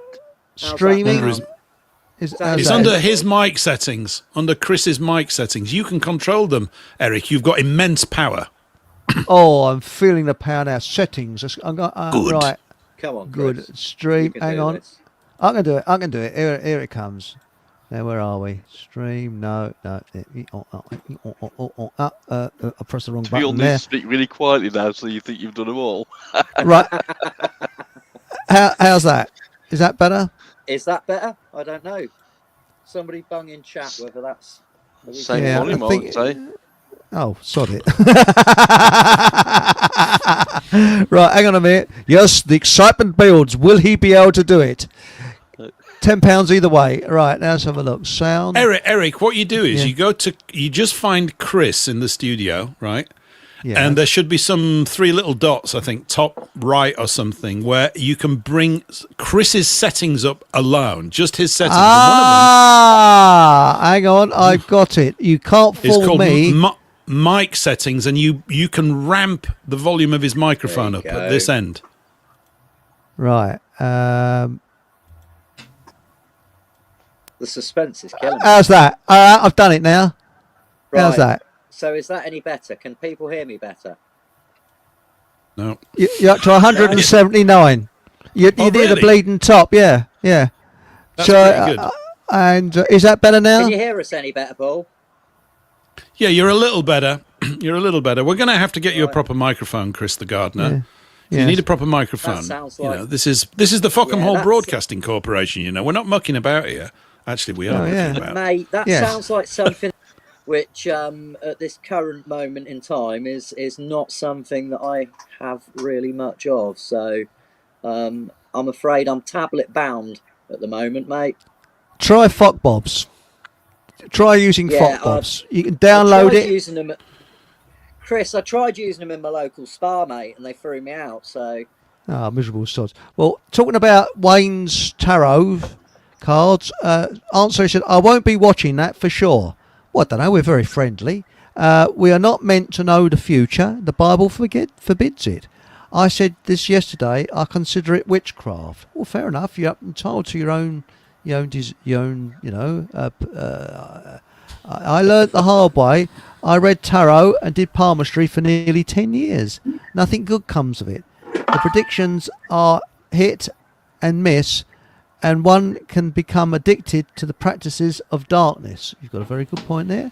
You up to your own, it's entirely your own opinion. That's perfectly Just a okay. thought on that, and not necessarily the tarot Yeah. cards, but seeing the future and the past. Do we not see that every time we travel in a car or on a bus or on a train or a plane? If you're looking at the front of the car, you're seeing the future in front of you, and if you use your view mirror, you're seeing where you've been. Isn't that That's right. technically the future and the past? Well, hang on a minute. I've got vibrations coming through. Yes, the sun will rise in the northern hemisphere in the west tomorrow, and the light will happen around about 8 o'clock. See, so tomorrow, see whether it becomes light at 8 o'clock. Isn't that marvellous? Okay, we'll be doing more predictions soon. Unless we got that fog. Yes, I like on Steve's Telegram channel. Survival Steve. He had this thing. Was it what to do if you're lost? And he's got all different ideas. And I actually made a fantastic suggestion. I said, panic, just one word, and tune in for more top tips from Eric. But now, Have I mentioned here, Eric, before a Yeah. book called From Admiral to Cabin Boy by Sir Admiral Barry Domville? You ever heard of this book? yes, I've heard of it, and I want to think read I've you seen the it. opening paragraph from his prologue. This Aunt Sally will Okay. like this, because Aunt Sally, it's in support of your comment. It just reminded me of it as you were reading it. This is just the prologue, right? It's such a funny book. He's so British. It's brilliant.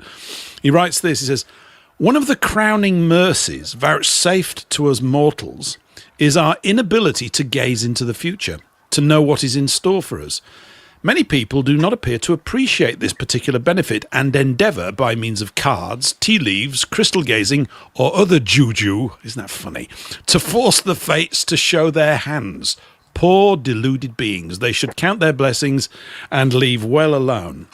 And he goes on to explain that if he'd known what was going to happen to him and his wife, they got locked up for 3.5 years in Brixton Prison during World War II, they would have spent the previous 3 years worrying themselves mad, not knowing quite what they'd done for both of them to get locked up on the same night.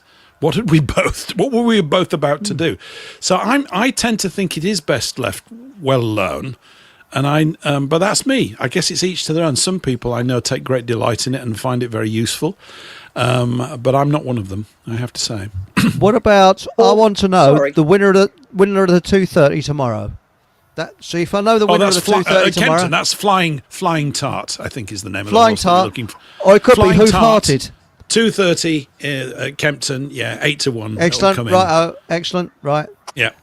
Paul, where do you stand on the concept of time? Do you think of time as something linear, or do you think of it as something that can be manipulated? Do you believe in the concept or the possibility of time travel, mate?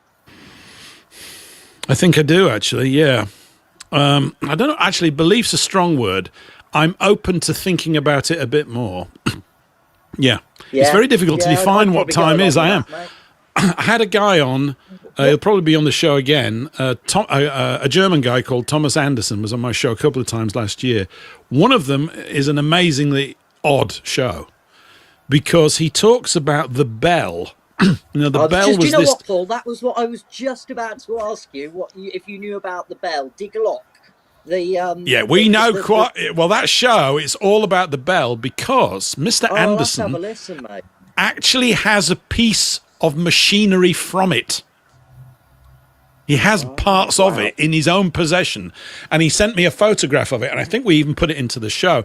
And it was the weirdest conversation.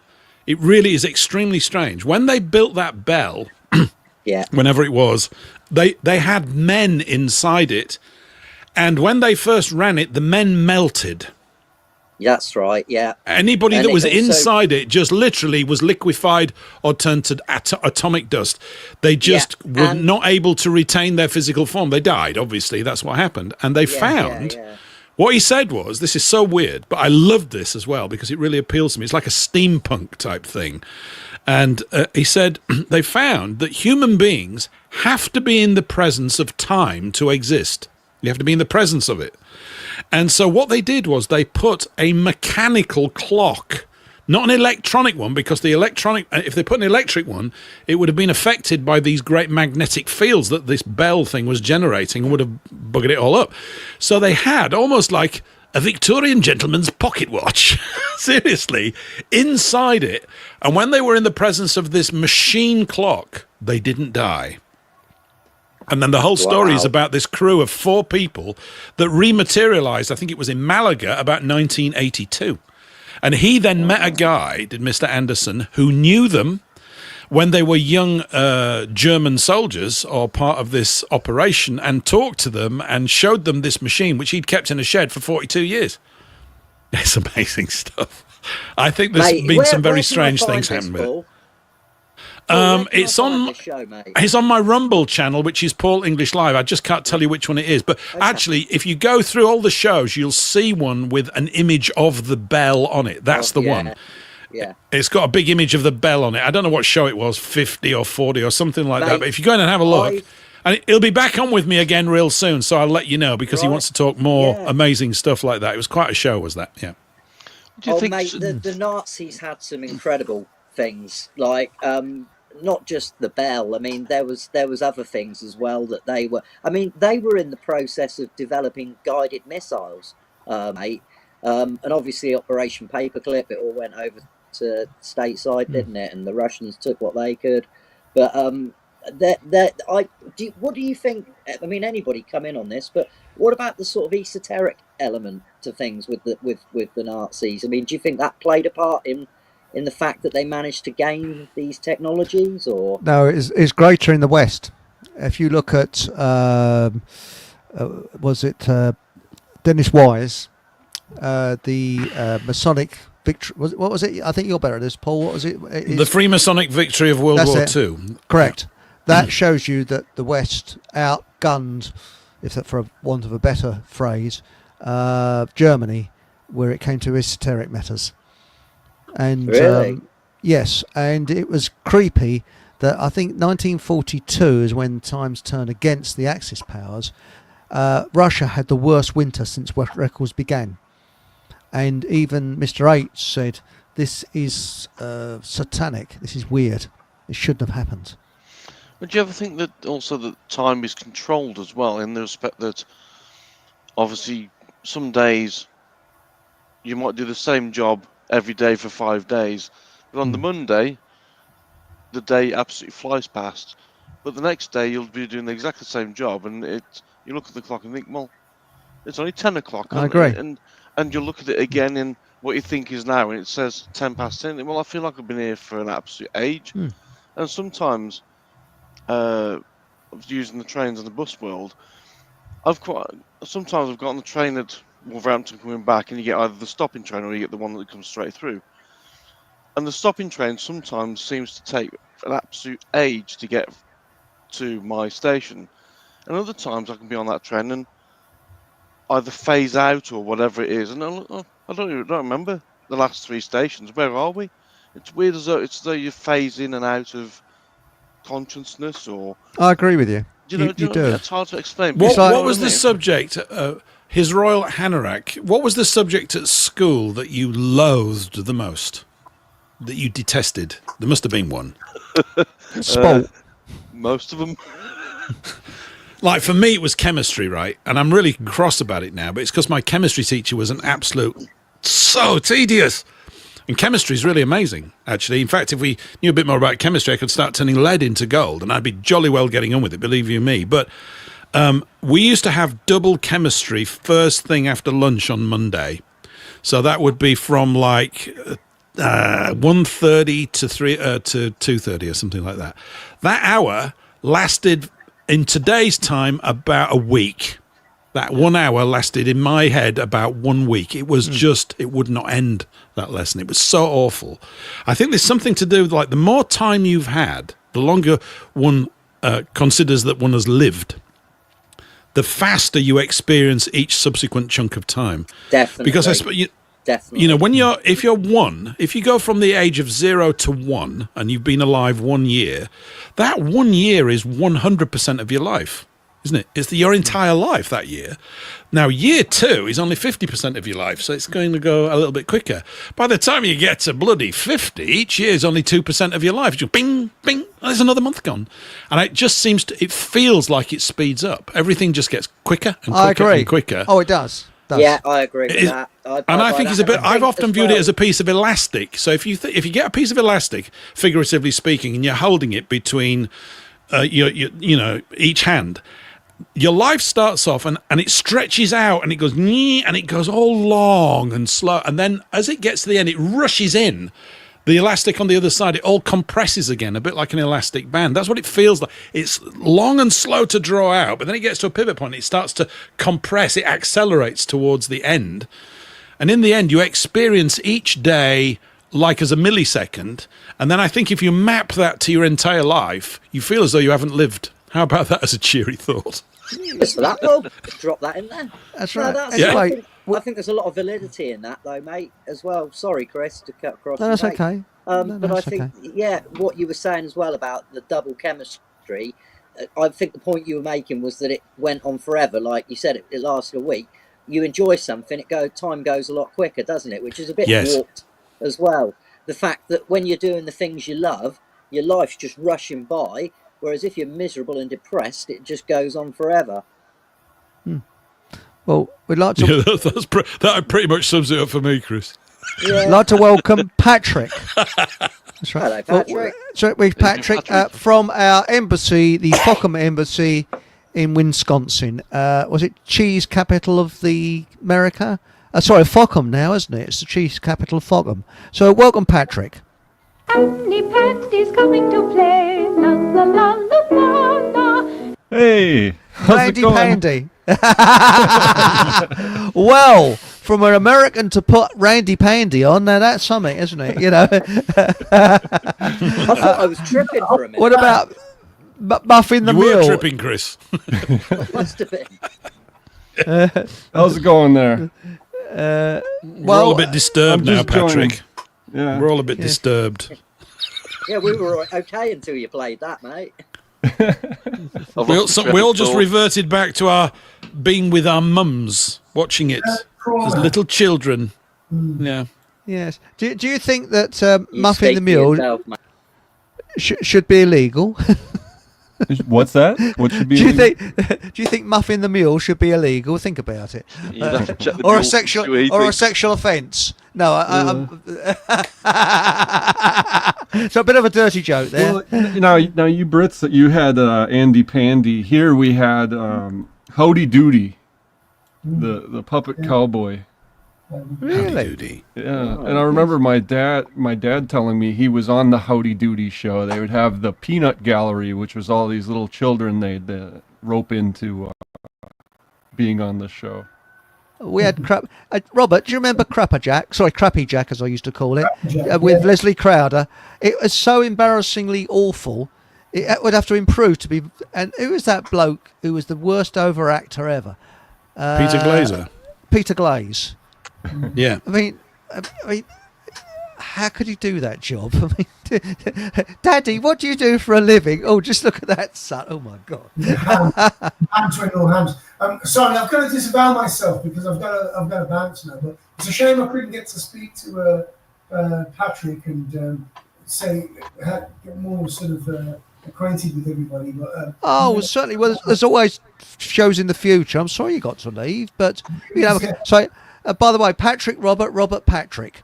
Oh, nice to meet you, Robert. Yeah. From the home of the Badgers, aren't you? The Wisconsin Badgers, aren't you? I'm having a hard time hearing, but Wisconsin Badgers, you said. Badgers. Yeah, the Badgers. Yep, my brothers Badgers, played yeah. for the football team. Really? Yeah, the Wow. University of Wisconsin, Madison, the Oh my Badgers. Yep. So is he still playing for them? My brother Leo plays for the Kansas City Chiefs. He was in the Super Bowl the past 2 Super Bowls.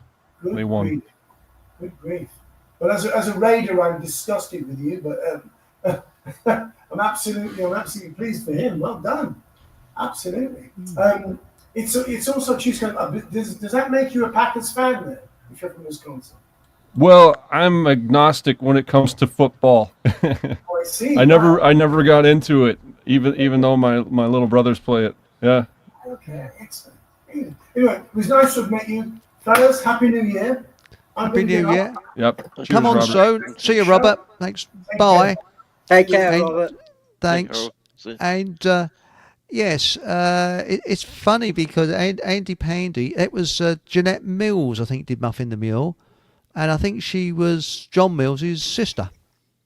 So there we go. But Can I don't just remember say, Muffin the Mule. Chris, Yes. can I just say I am deeply, deeply suspicious of children's television and Yes. deeply suspicious of a lot of the presenters and people who participate in it. And if I had children, I think I would probably, I mean, certain things perhaps maybe, I don't know though. I think a lot, mate, I think the TV's the thing they hit you with first, mate. I really do. I think if I had kids, I'd try and keep them away from them.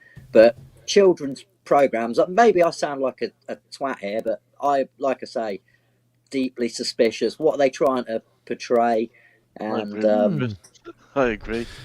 I agree with you. The modern stuff is that way. I caught something the other day. I keep watching things that I'm surprised I want to watch.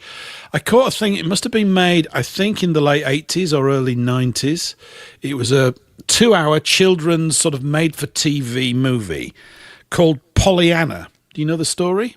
Yes. Yes. Know of it? No. Well, it was What absolutely character? marvellous.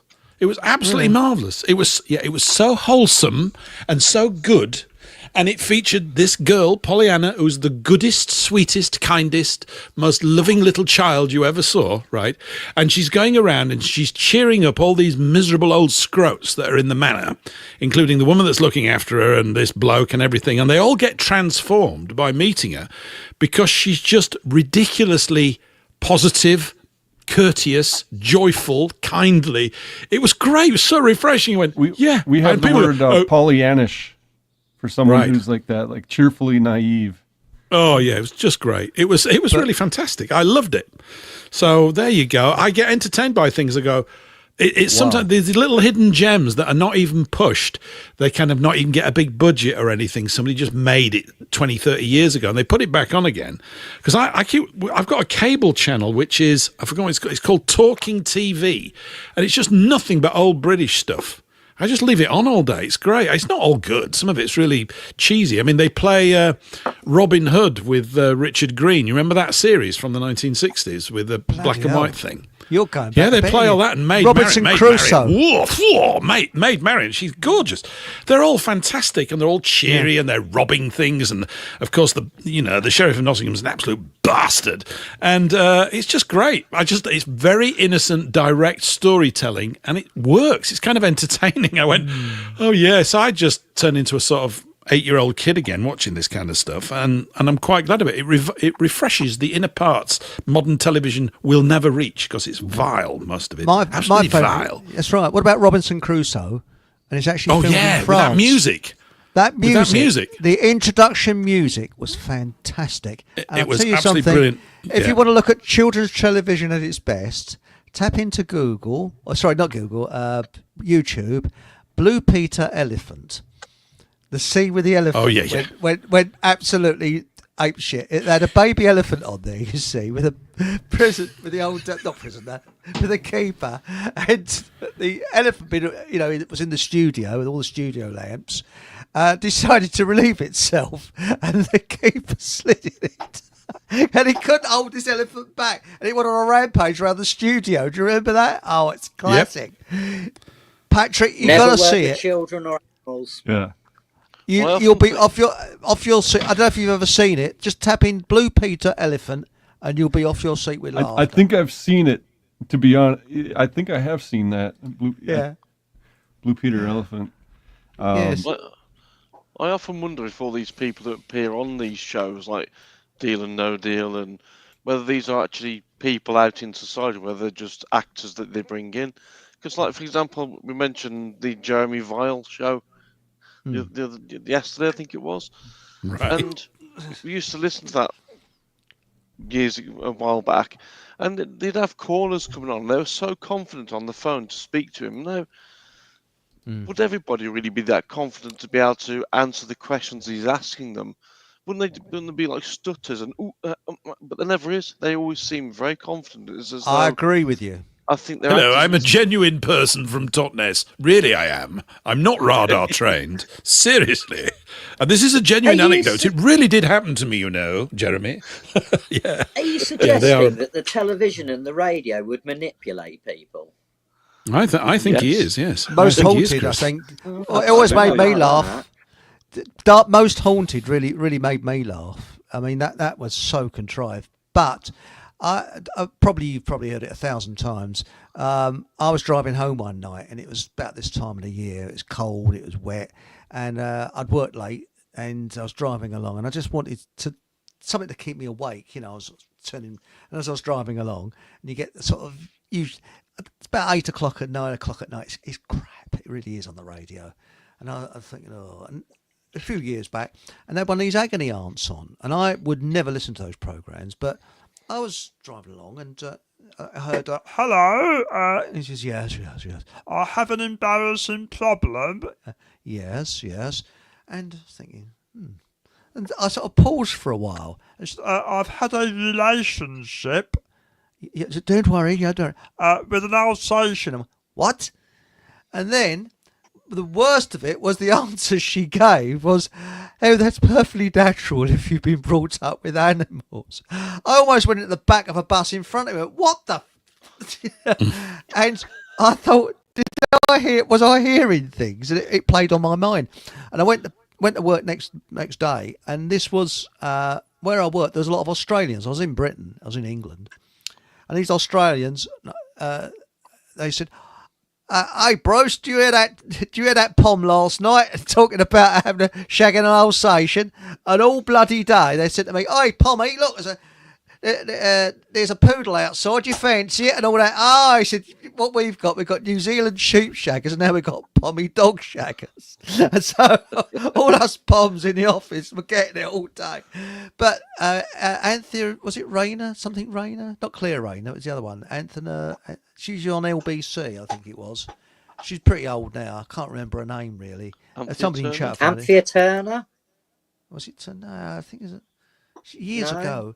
She was a member of the Small Hat Brigade. Can't think of her name, but she's about 300 years old now. But no, I'm sure that was people in the studio saying that just to liven it up a bit. I'm positive it was, because you imagine people phoning in and saying, hello, I've got a pimple on my nose, and things like that. It gets a bit boring, doesn't it? If you considered, Chris, that maybe that guy that was on there about the Alsatian, maybe he was saying, in what's the term? He was hinting to something that maybe you liked a German Shepherd. But I'm pretty sure it was all acted. Yeah, and I guess you get the same in America, do you, Patrick? About what? These agony aunts on radio. I mean, I don't listen to them, but I listened to it on that one occasion, and I was actually shocked. I couldn't believe my ears, and I believe it's all contrived. I think it got a bit boring. They wanted people to listen in, so they had someone in the studio who said, "Okay, boys, on with that one. On with the Alsatian." I don't think it was a real caller. I really don't. In hindsight. You mean there? Yeah. I think a lot of these things are staged on radio and TV. It's all meant. There's an agenda, isn't there? Normally that they're trying to push. So they'll have people, if they don't get the calls that they want, then it's not beyond the realms of possibility that they would fabricate them, is it? I mean, knowing what we know about media. Well, it kind of reminds me the Andy Pandy thing. I didn't even know about Andy Pandy until I listened to a Derek and Clive joke, the one about the Holocaust, where he's watching television and he's how people are so influenced by television. He goes on to say how it influenced his opinion, and he started thinking he was a Nazi and going around and wanting to children, do things. And then he ends it with, like, he was so influenced by Andy Pandy that he eventually thought he was a glove. So that's it. I mean, it's the old joke, isn't it? What's that? Sooty in the nude. Sorry, it's a terrible one. Probably get banned by that. But Aunt Sally, she said, what is it now? Rainbow was a bit after my time, actually. My little brother watched it, and the Magic Roundabout. Oh, Magic Roundabout, that was intellectual, that was. And an American program, I think it was called Banana Splits. Banana Splits, that was my time, that was fantastic. Yeah, Banana Splits. That was awesome. It was just loads of 4 guys with ridiculous, like, I can't even remember. One of them had like a trunk, like a vacuum, and it was literally just them running around knocking each other over. But Snorky, was it Snorky or Snorkel? Fleagle was another one. Fleagle was one. You're right. Yeah. Yeah. They were just mad. Didn't the dog wear a police helmet? I can't remember.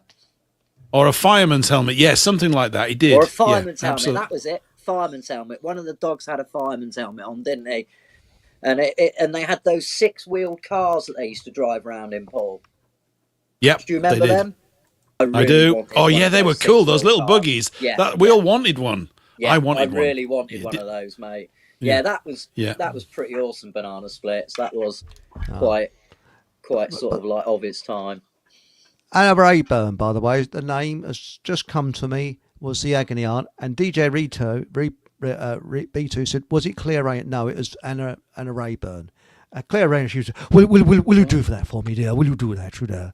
But no, I think she was on in the mornings. But Anna Rayburn was on, I think, LBC at night, But does this bring it back for you, Chris? Does this bring it back for you?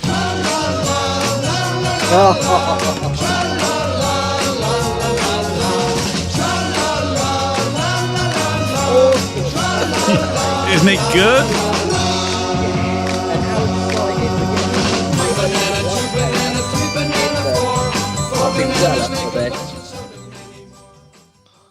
Isn't that lovely? Fantastic, Paul. Yeah, that was good. Before my time. Oh, I loved it. I like the cartoons that were in it. There was the Three Musketeers, which was always pretty good. But then the other one was, what was it? Was it Alibaba and the 40 Thieves or something?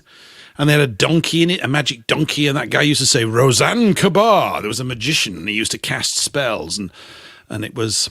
Anyway, it's all very strange. Swiftly moving on, but there we go. It it. was, Paul. You're right. It was quite surreal. I think a lot of those kids' programs, mate, I think they were just on drugs. Stuff like them. Well, they've kind of said, haven't they, Magic Roundabout? I mean, that was pretty much... So, yeah, I think there's an element of drug culture in that as well, mate. That's what made TV great back in the 60s, right. and don't you forget mate, it. if you've got no time for drugs, then take all your favourite albums, all your favourite songs, put them in the garden and burn them, because I would guarantee you that half of them probably wouldn't exist without people being on drugs, mate. I know, the most powerful one, of course, is tea. I think tea's the most powerful of all the drugs, so? Of course. It's tea. Yeah, tea. Tea drove most of the British pop industry. On coffee, man. I'm definitely on coffee. I'm sort of freaking out on it. I think it rhymes with tea, Paul. Yeah, the last one. Yeah, I like tea. Yeah. It definitely rhymes with tea.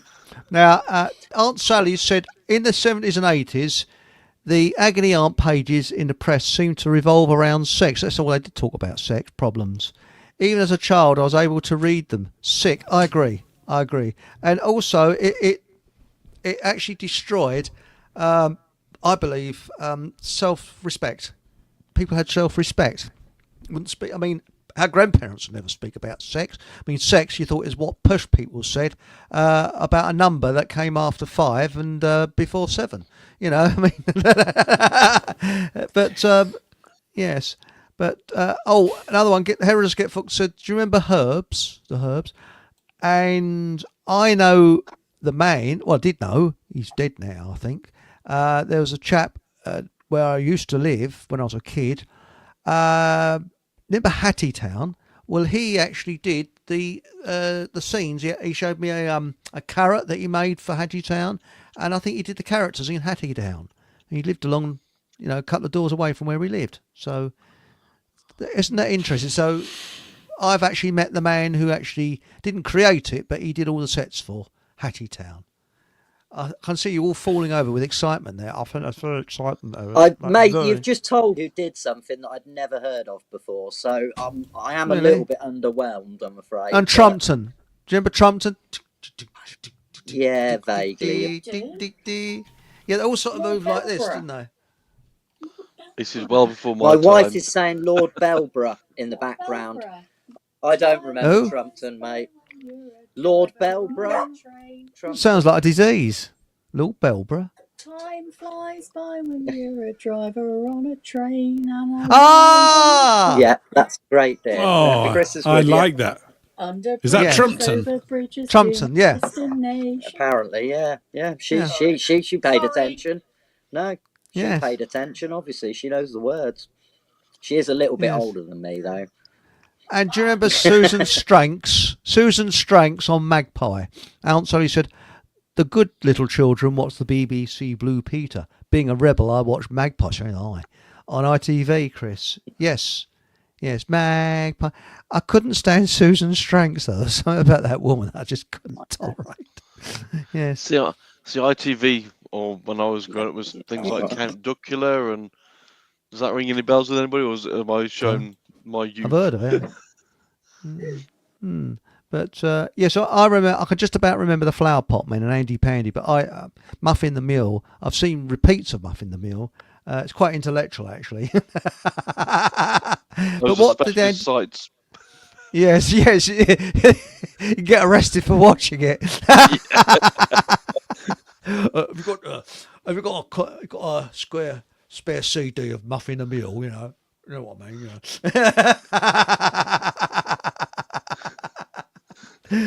They get licensed copies.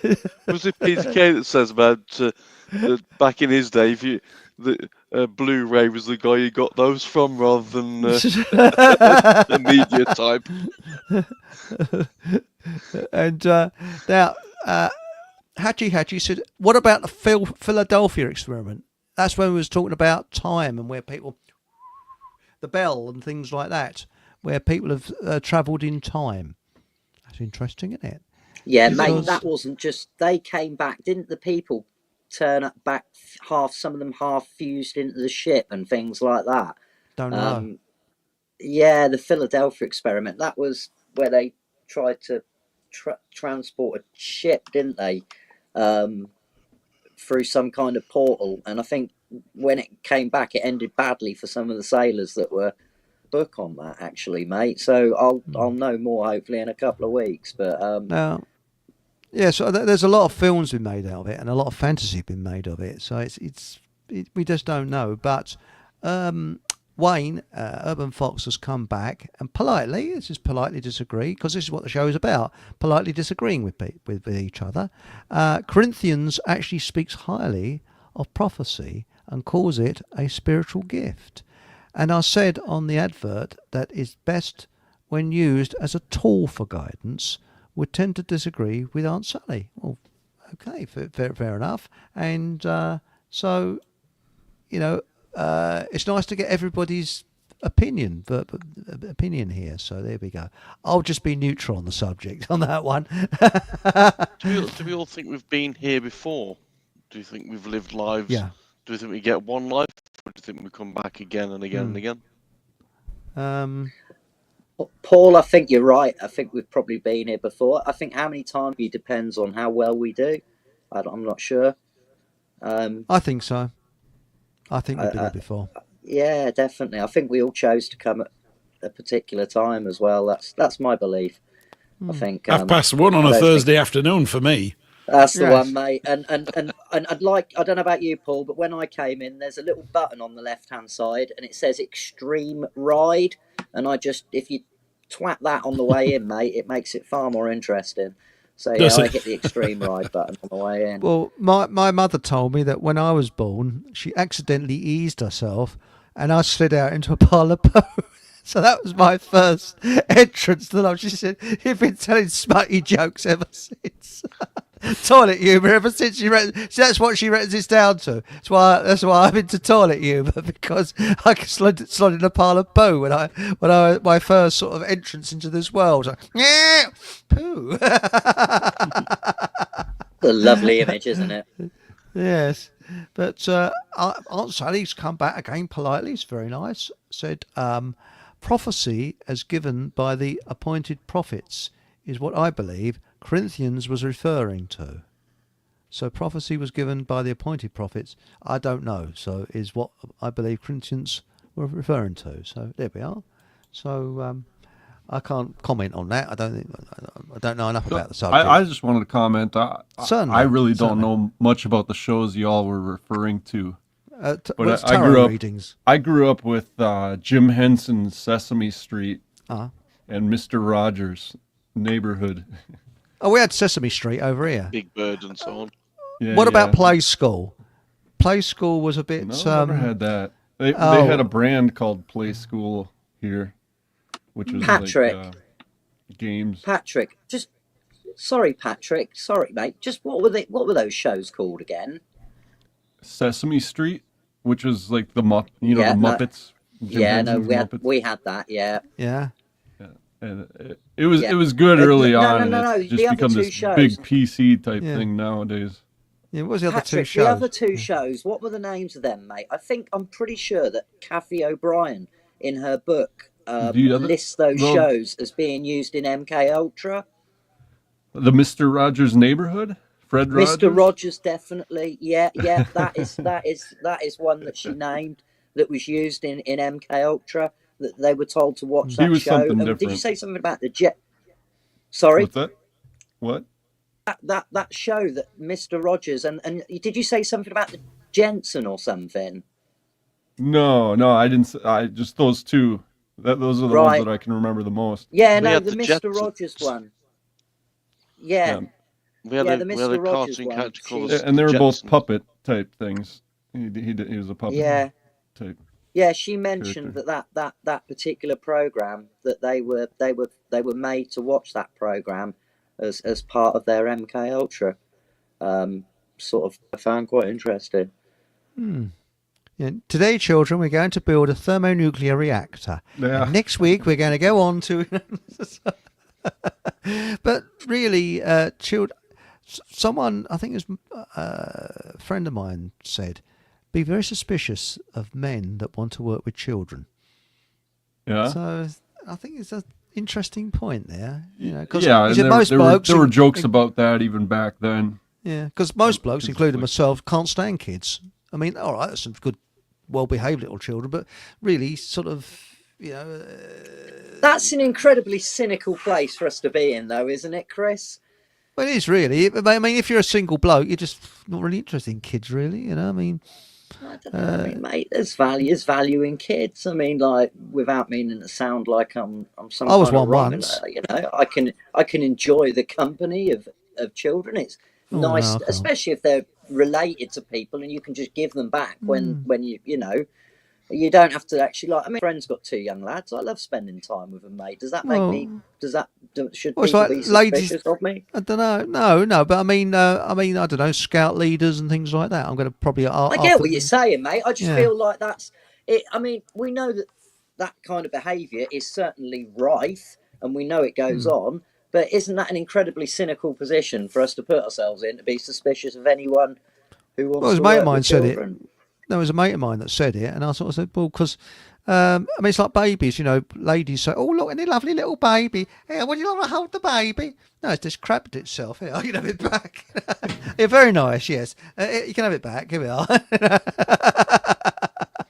But, yeah, I mean, some kids are okay, but I think there was a lot of stuff that was directed at children that was more adult. You can tell that there was some sort of devious type stuff going on there. Like Pee Wee Herman was an example in the early 80s. Really? And Batman. Batman in the 60s was disgusting. Yeah, you're right. It was filthy. Well, even the Looney Tunes stuff, the Mel Blanc type Bugs Bunny and all those were Captain Pugwash. That way.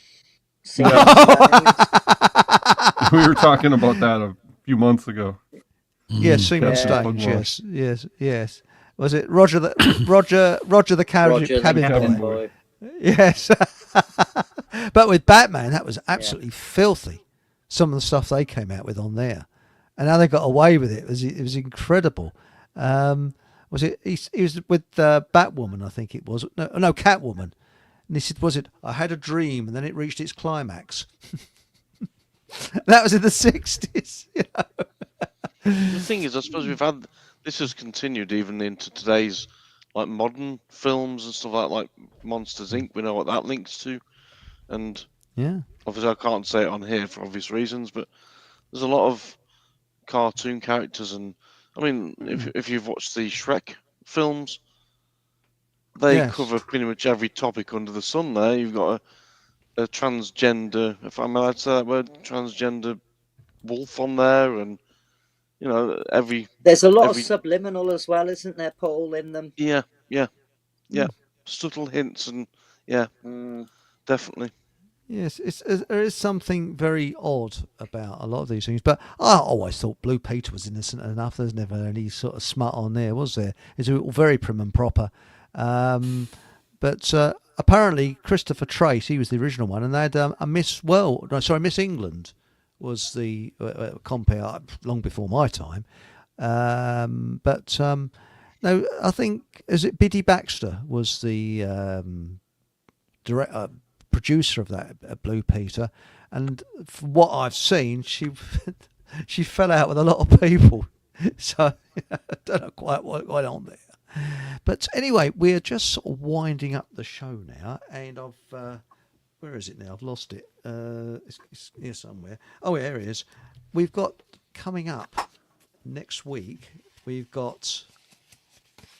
just got the latest guest list out, so that's exciting. And we've got Sovereign Pete coming on the 26th of January, and that is You May Not Be You. That's an interesting title. Then, well, who am I then? Well, I don't know. You might meet yourself. And then we've got here on Monday, January the 20th, we've got Bowler Hat Farmer, Mike, coming on. And Mark, yeah, he's coming on. And then we've got John Hamer coming on with Andy Ross on the 19th of January. And we've got Wayne coming on the 13th of January. And Survival Steve next Sunday coming on, telling you how to rub two Boy Scouts together to make a fire and that type of thing. So he's going to be talking, I don't know if he's going to be talking about with you, Royal Hanorach, or whether he's going to be talking about survival. I don't know, I haven't had a word with him yet. So that's all coming up pretty soon. So rather exciting. Thank you very much, everybody, for coming on tonight. And to round this off, anything you'd like to say to the audience? Say, Patrick? Yeah, just have a good night, and thanks for letting me be here. And I'll close up with this. Pen is here today. La, la, la, la. The acting was very wooden, wasn't it? Oh, and I'll tell you what, you must have had Thunderbirds. You remember? Hi, Mr. Tracy. Okay. Barely. Really? I don't think we had that channel. We had Thunderbirds, but there were English people with American accents because they wanted to sell it to America, but they did the accents very wrong. Okay, anything can happen in the next 5 minutes and all that sort of stuff. And Chris, anything you would like to say? Just be kind to each other, and yeah, thanks again, Chris, for inviting me on. And just be kind to each other, help others. And Paul or Royal Hanorach, or both. So yeah, I agree with what you say, Chris, and thanks to all the audience listening. And it makes it what it is. It's good. Thank you. And Paul, you've got a show on Thursday. Any special guests coming on that show? No one really special. They're all a pain in the backside. Yeah, really. I have no idea what we're going to do. No, yes, we have a show on Thursday here on Rumble and on Soapbox at 8 p.m. So hopefully many of you here will be able to join us. Eric, you'll probably be in tow. I certainly hope you are. Yeah, thank you. And lots of fun, interesting things to do, particularly our latest Justin Trudeau impersonations. That should be fun. And yes. And see which oik they've got lined up to fill his boots so that nothing changes at all. So it's a bit of a joke. And you also... yeah. You'll be selling Justin Trudeau souvenir trousers, won't you? Or things like that. And Trudeau trousers. Trudeau trousers, yes. Yeah. Hang on. I'll tell you something. Oh, that went a bit funny. But the other thing I was going to say is that could I was going to discuss tonight, but we didn't get round to it. The idea that English, if you can prove your Englishness, we should actually get compensation for the Normans, who are now the aristocracy, not only enslaving us, but stealing everything we had, and we want compensation with interest from the royals especially. I suppose if we don't get compensation, then maybe this would be under whatever the ancient laws of warfare are, in that we were defeated, right? So let's just assume that. So if that's the case, then we don't owe any compensation to anybody that we defeated, do we? No, but remember, it was the British. So we don't owe anybody a penny for anything. Not really, but remember, people say, "Are you British or English?" I say, "No, I'm English," because the English are the most discriminated race of people in the world. I'm trouble. I like to be both, actually, Eric. I think you can't be British if you're not. You must be English, Scottish, Welsh, Northern Irish, or Irish to be British, right? Or a Manx man. So I'm definitely British, but I'm English first. But of course, I'm a Yorkshireman before that. Sorry, because I'm even more obnoxious. What about parochial? I thought you was no, Yorkshire comes first for me, mate. But I quite like being an ambassador to Fockham and spending some time at the Royal Court of Fockham and Fockhaming about and all that kind of stuff. It's important to do those sorts of things. Right. But yes, we was talking about a steampunk style Fockham get-together on possibly somewhere in Suffolk in the summer. That's what we were talking about earlier. That'd be quite good. Well, if we can get the Trumpton train, there, that would be nice. So that time flies by for when you're the driver of a train and all these other. And we could sing all those old TV songs together and all go slowly mad. Yeah. So dress in a kind of steampunk thing, while you have top hats with binoculars on them, and I mean, I find that I love that style. I really do. I'm sort of really into that because to me it's like Art Nouveau a stage further because I love Art Nouveau. I really do. And I think if we brought back steampunk, I do like it. Anybody Just like one- steampunk in here? Really? No? Yeah, it's I fun. was, I was just going I to like say it. something different on that. That with Trudeau, do you think there might be a chance he may become a truck driver in Canada at some point? True. Yeah, Trudeau's trucks.